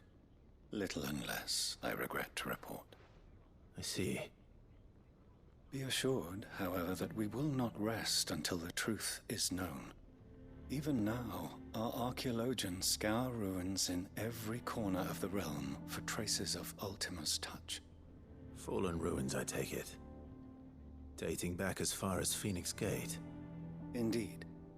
Ultima's thralls are oft sighted among the remnants of the fallen civilization, as if protecting the secrets concealed within.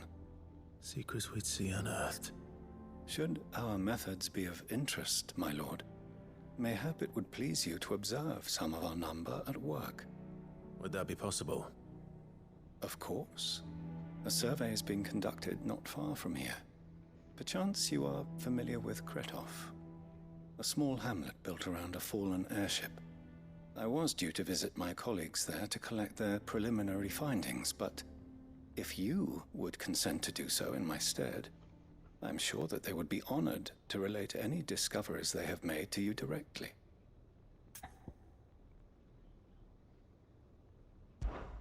All right. I'll go and meet with them. They will be most gratified, I am sure. Might I suggest you take the road through Titan's Wake? It will lead you straight to the village after but a short walk. Thank you. I will. I wish you a safe journey, my lord. May the Firebird's flames burn ever in your heart.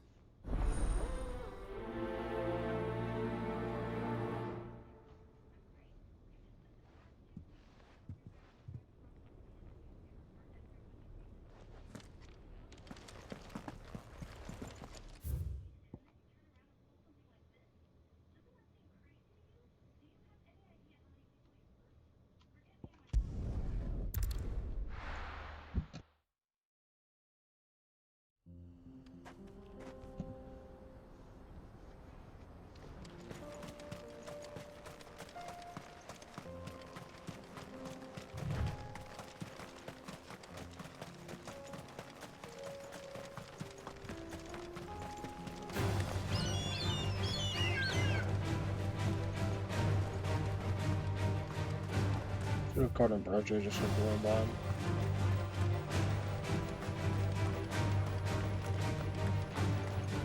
Get away from me, Helldivers.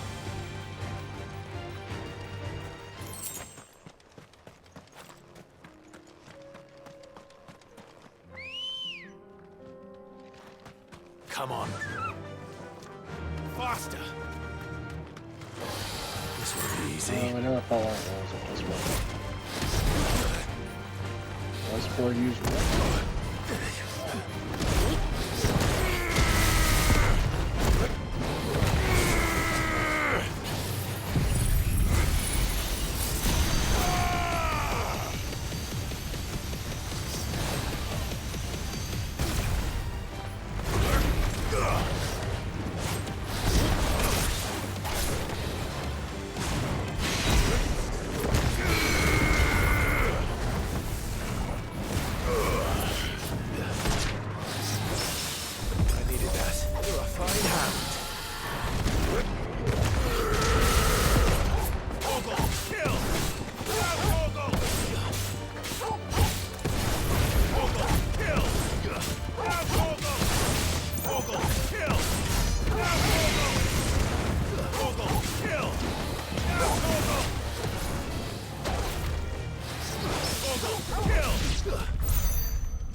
Let's go.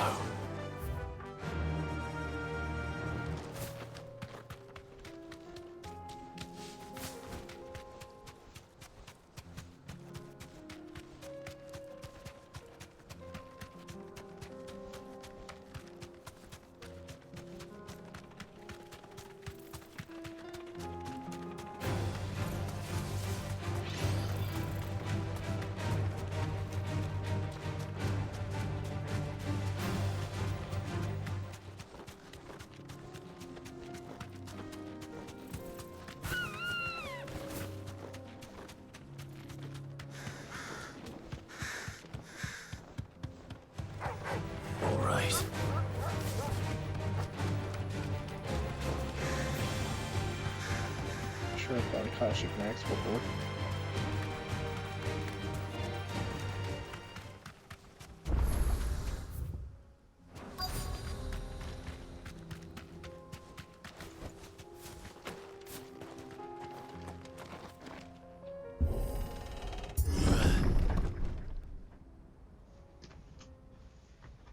Man, there's a lot of towns here that we just ignored.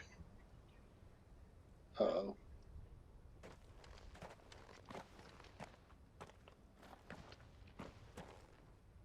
Oh no.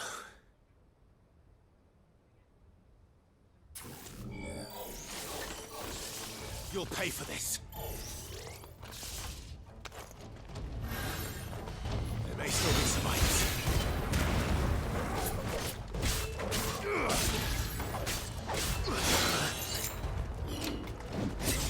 Okay, Mr. Girl, I forgot we got to do that.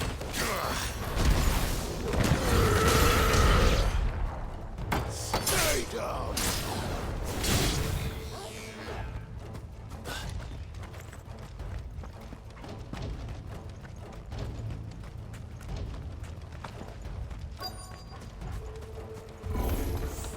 Whatever that thing is, let's say it's their leader.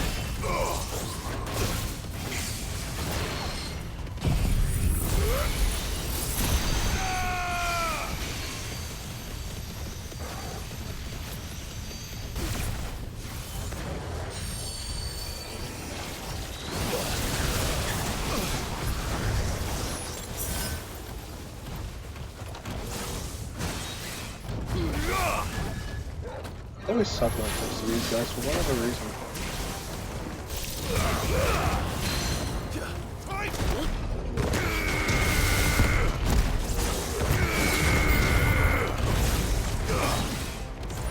There's a good boy.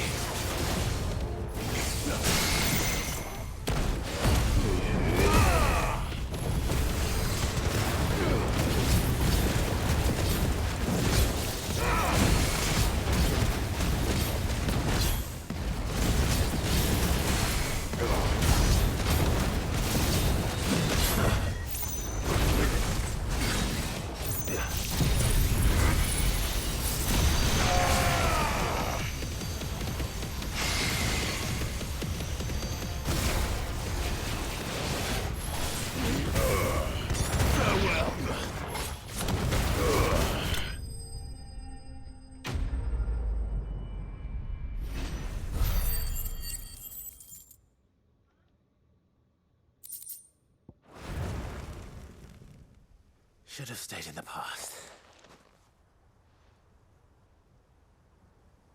These must be Cyril's colleagues. You have our thanks, stranger. Who are you? Ah, forgive me, my lord. I did not recognize you. You are Lord Rosfield, are you not? We are archaeologians, tasked with surveying this site.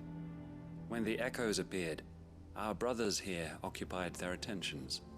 Thanks to them, and to you, we were, for a mercy, able to see our duty to its conclusion. You call that a mercy? Your brothers might still be alive if you put their safety before your duty. Surely this survey wasn't worth dying for.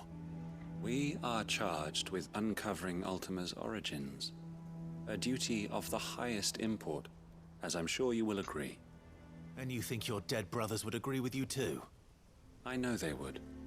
They gave their lives for the cause, an honor to which all Undying aspire. Now, to what do we owe the honor of your presence, Lord Marquis?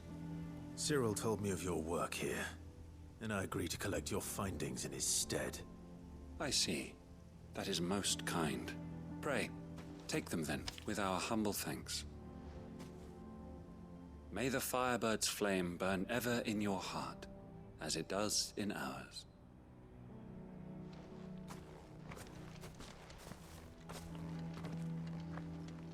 It's one thing to lay down your life for another, but for a survey... I suppose I'd better get this back to Cyril.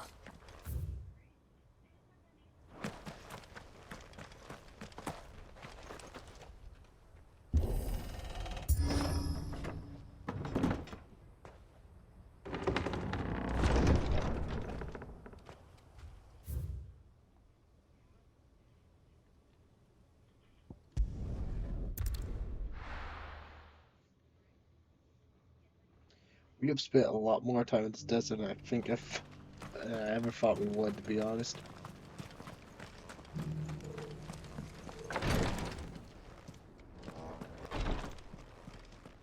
Ah, you are returned, my lord.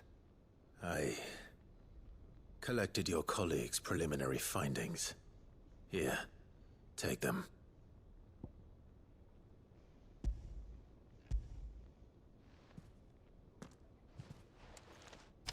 My thanks.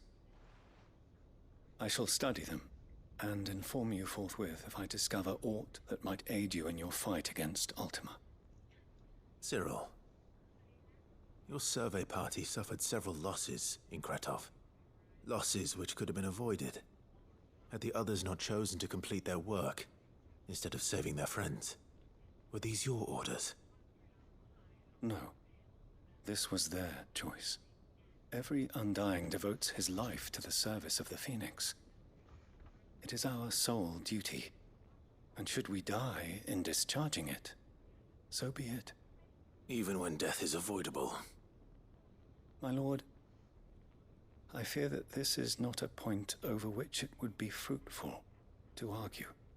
The Undying have served the Phoenix for countless generations, and your opinion of our methods, however earnest, is not like to change them. We live to serve the Phoenix. Our very order exists for that purpose, and that purpose alone. Cyril, I know that you and your brethren answer only to Joshua, but allow me to offer you a word of advice. It does not further the cause of the Phoenix to have his loyal followers surrender their lives without good reason. Provide your survey parties with an escort, that they might live to do their duty for years to come. Think not only of how you can serve the Phoenix, but how Joshua would want you to serve him. Please. For all our sakes. I thank you for your advice, my lord. If you will permit me to respond, our faith in his grace, Joshua Rossfield, is absolute. And we of the Undying will do what we believe is right to fulfill our duty unto him. As first shield to the Phoenix, I am sure you understand what it means to do one's duty. I do. Then we are of the same mind. And it is my hope that we may continue to do our duty together.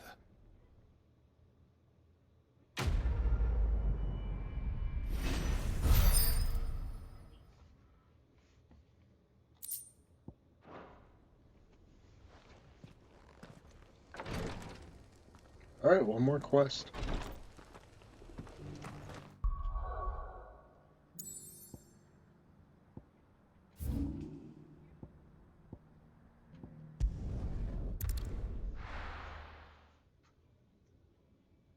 Oh, eats in through your door. Let's see what they want. What's happened?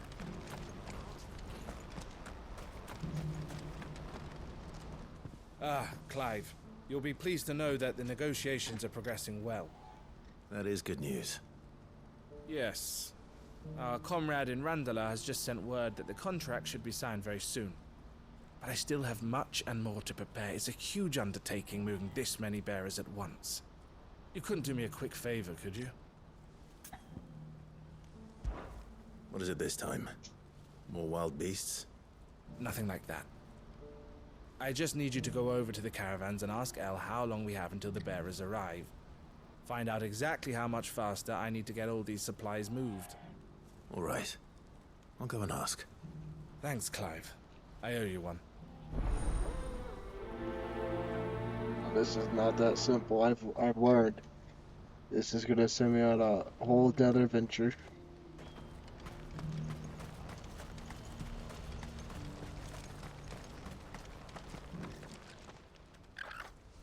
Don't blame yourself, El. This is their fault, not yours. I know, but... No buts about it, all right?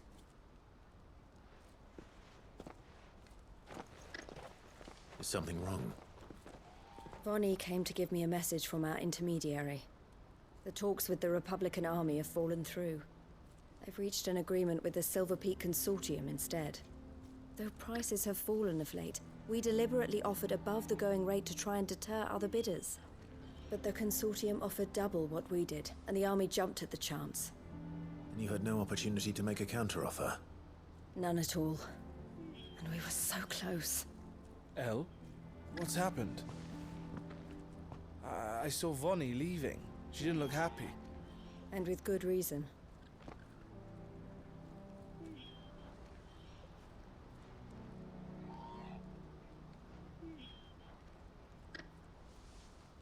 But I thought we were the only ones the Fist were speaking to about the bearers. How did the Consortium even find out about this? It's not so surprising. They have ears all over the Republic. This isn't over. The Consortium will have to sell these bearers eventually, and at the price they paid, buyers will be few and far between. I'm going to Randalar myself. Alone? You sure that's wise? Are you offering to be my bodyguard? How kind. Meet me at the checkpoint near the capital gates. I'll send an owl ahead and request a meeting. You go to Cashlock, Theo, and get everything ready. We've waited far too long as it is. Even if I fail to free these bearers, there will be others. Someone needs to prepare the place and keep any prowling beasts at bay. Oh, and that's me, is it?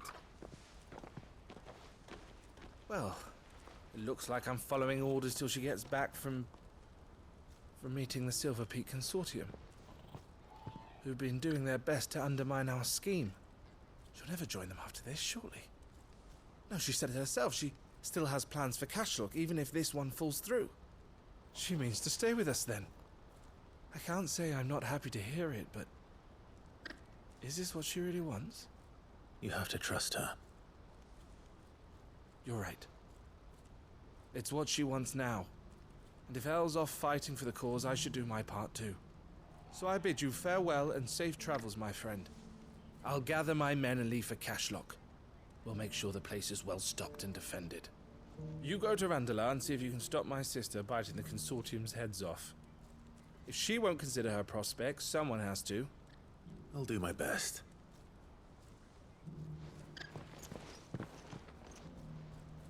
All right. To Randalar, then. And better. Don't keep Eloise waiting.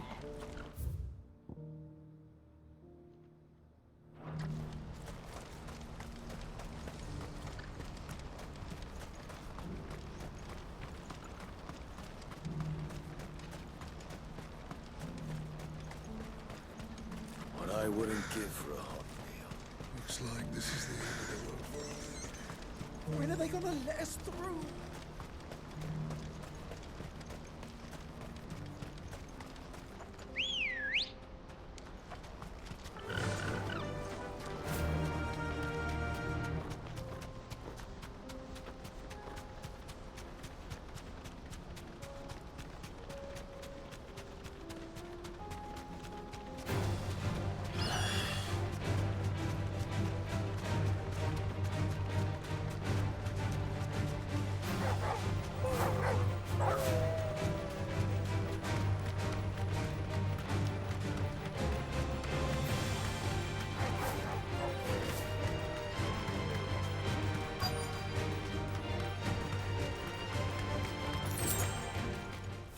Thanks, girl.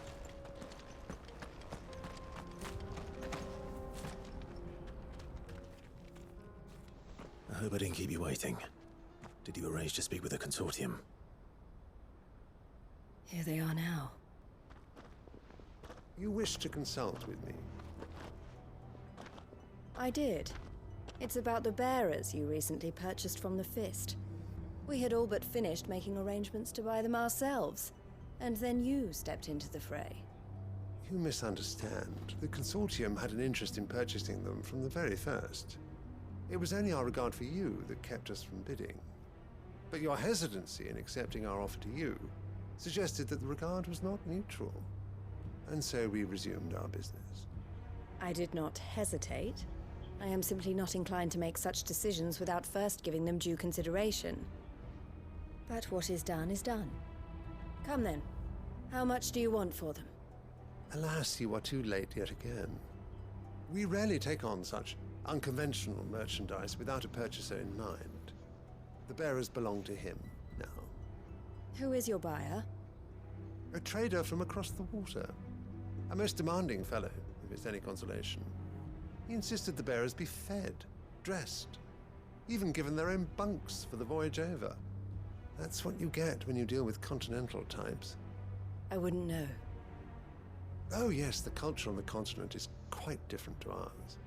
They pay good money for bearers not fit for the knacker's yard, and treat them like kings. But as long as they pay... That does sound unusual. No matter then. If they've already left our shores, there's little that can be done. Allow me to withdraw my interest. And with it, my interest in joining your organization. My associates will be sorry to hear that.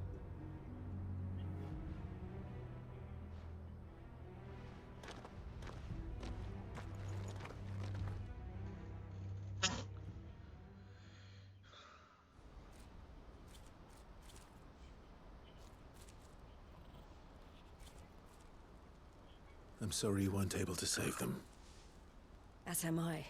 But I only have myself to blame. He was right, you see. The Silver Peak Consortium did intend to buy those bearers before I did. Their representative hinted at a possible purchase when he came to recruit me. I feigned interest in joining them in the hope he might be encouraged to tell me more. And he did just that. As soon as he left, I sent my own offer to Randalar. So you never... No. I entertained the Consortium's proposal solely so I could learn more about those bearers. But I was a fool to think they wouldn't find out. I knew exactly who I was dealing with.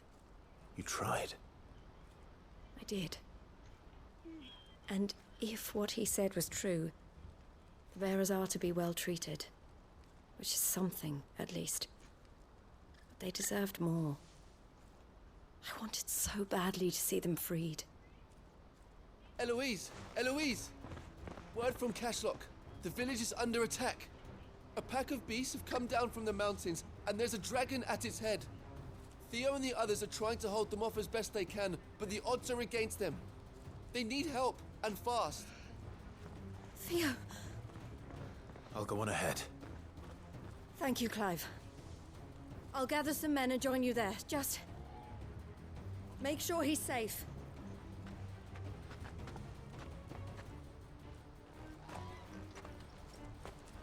I was about to fake. Oh man, there was no fighting this quick. Oh, that's not how it works here.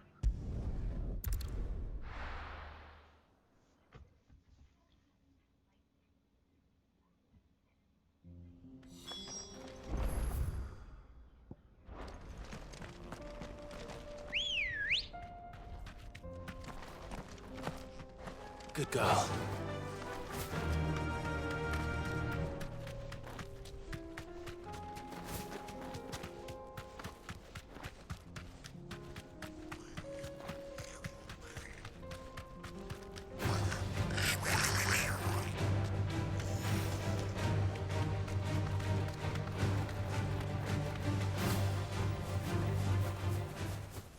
I can walk from here.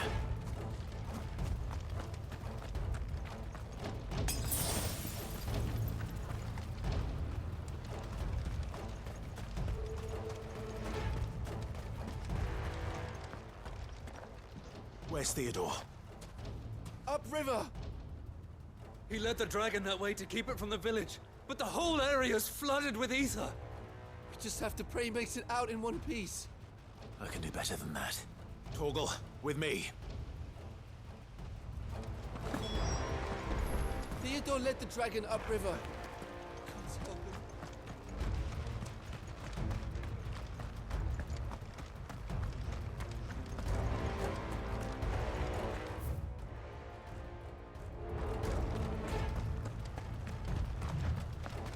Man, it's like a feet have died.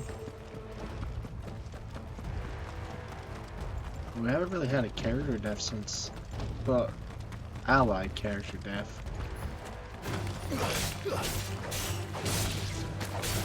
At least sitting all of them.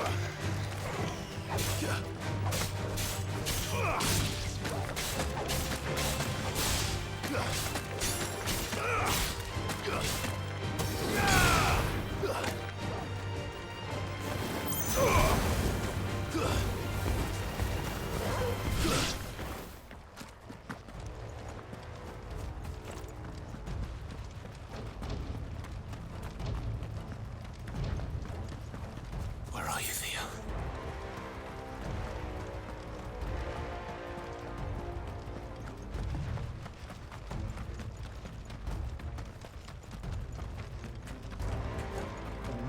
we're ignoring those Helldivers.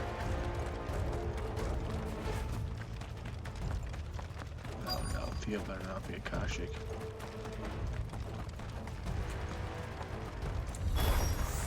Damn it. The ether's too thick. These creatures have already turned.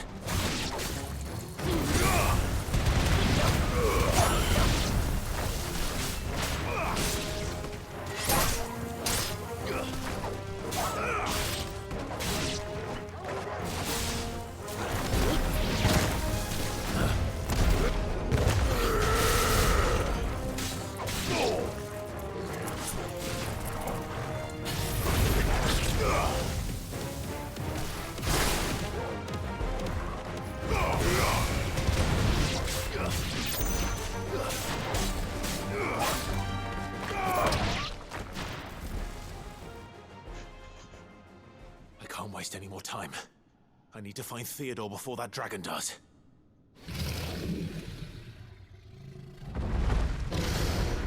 Oh, it's an actual dragon. This thing's turned as well.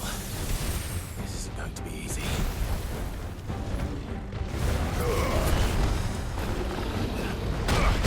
Yeah, that's better.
Theodore, you had me worried for...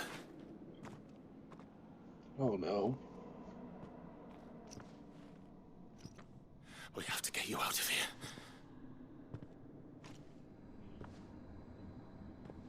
I think it might be a little too late for that.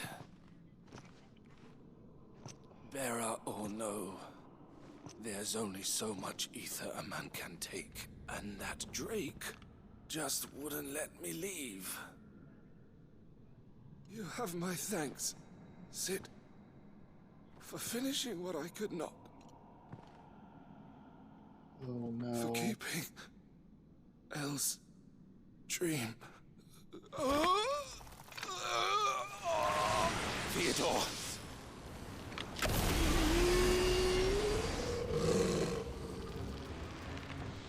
Oh no. So I was right.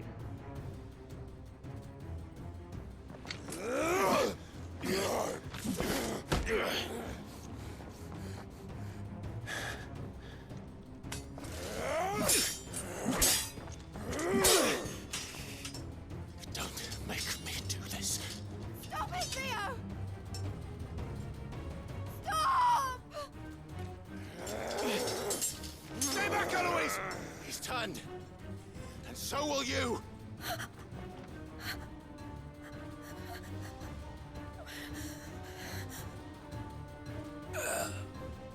Elle. Theodore.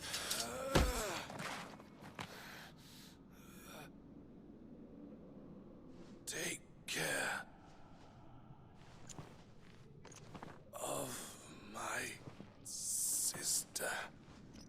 Theodore, wait. Goodbye, Elle.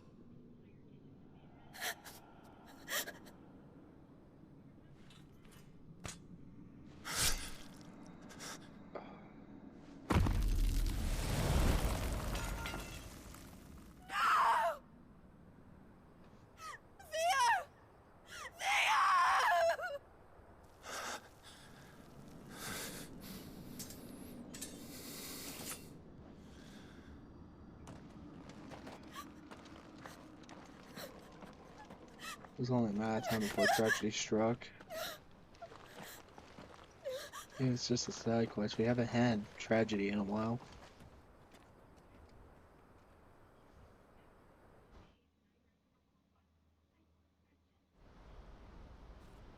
Other than plot armor their way out of it. Like, well, no, he wasn't in there technically long enough. He just was.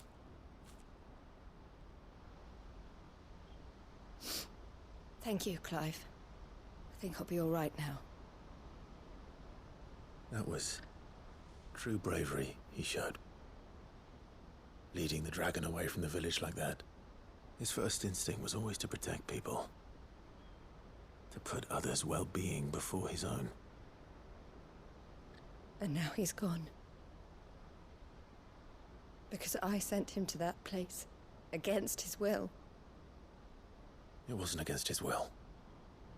He was ready to do whatever it took to show you he could stand on his own.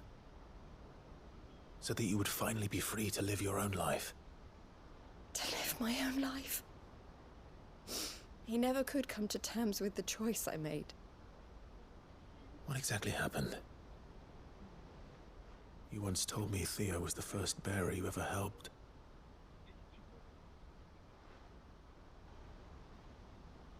We grew up in Canva. We were born to one of the great trading houses.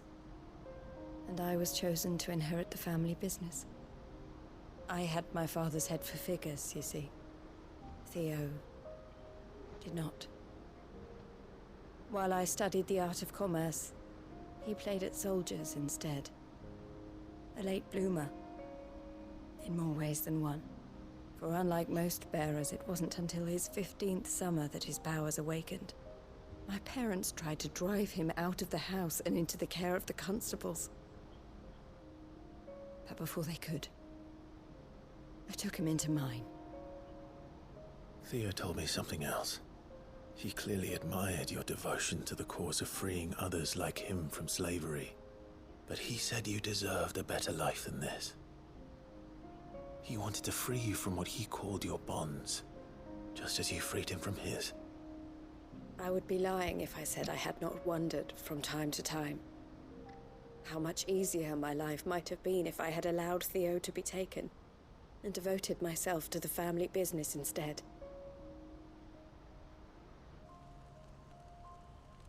But I have never regretted the decision I made. Being with my brother meant more to me than tradition or reputation. I only had to look at him to remind myself of that night and the choice I made and the fact that I would make the same choice again in a heartbeat.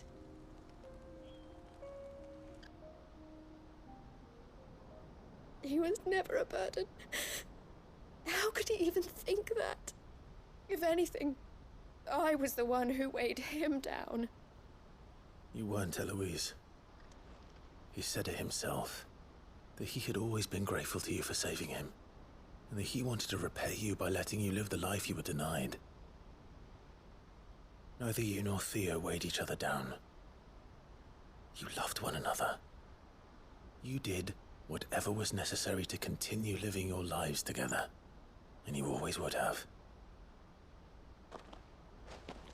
You're right. All I ever wanted, all I ever did, it was so we could be together. Oh, Theo, why did you have to...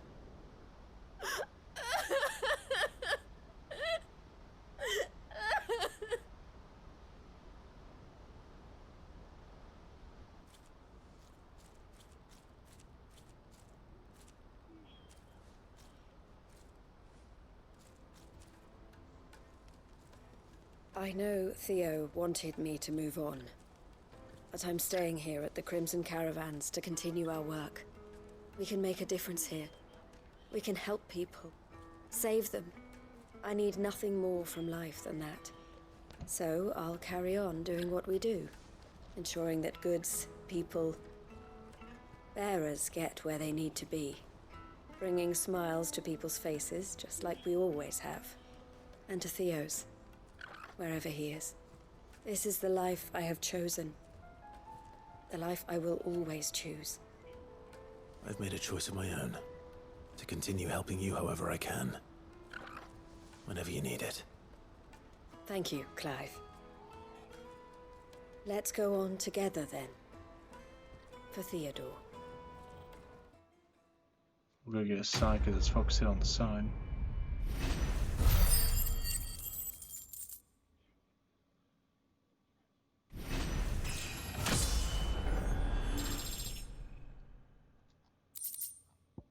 Yep.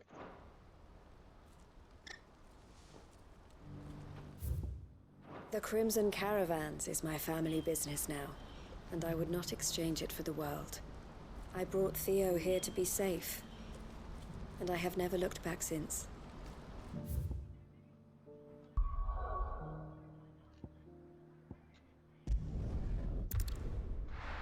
Alright. Well, that'll be it for tonight. Well, maybe possibly finish the game tomorrow? We'll find out.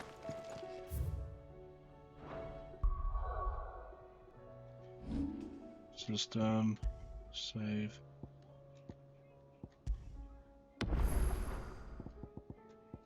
Alright. Thanks everyone for watching, and have a good night.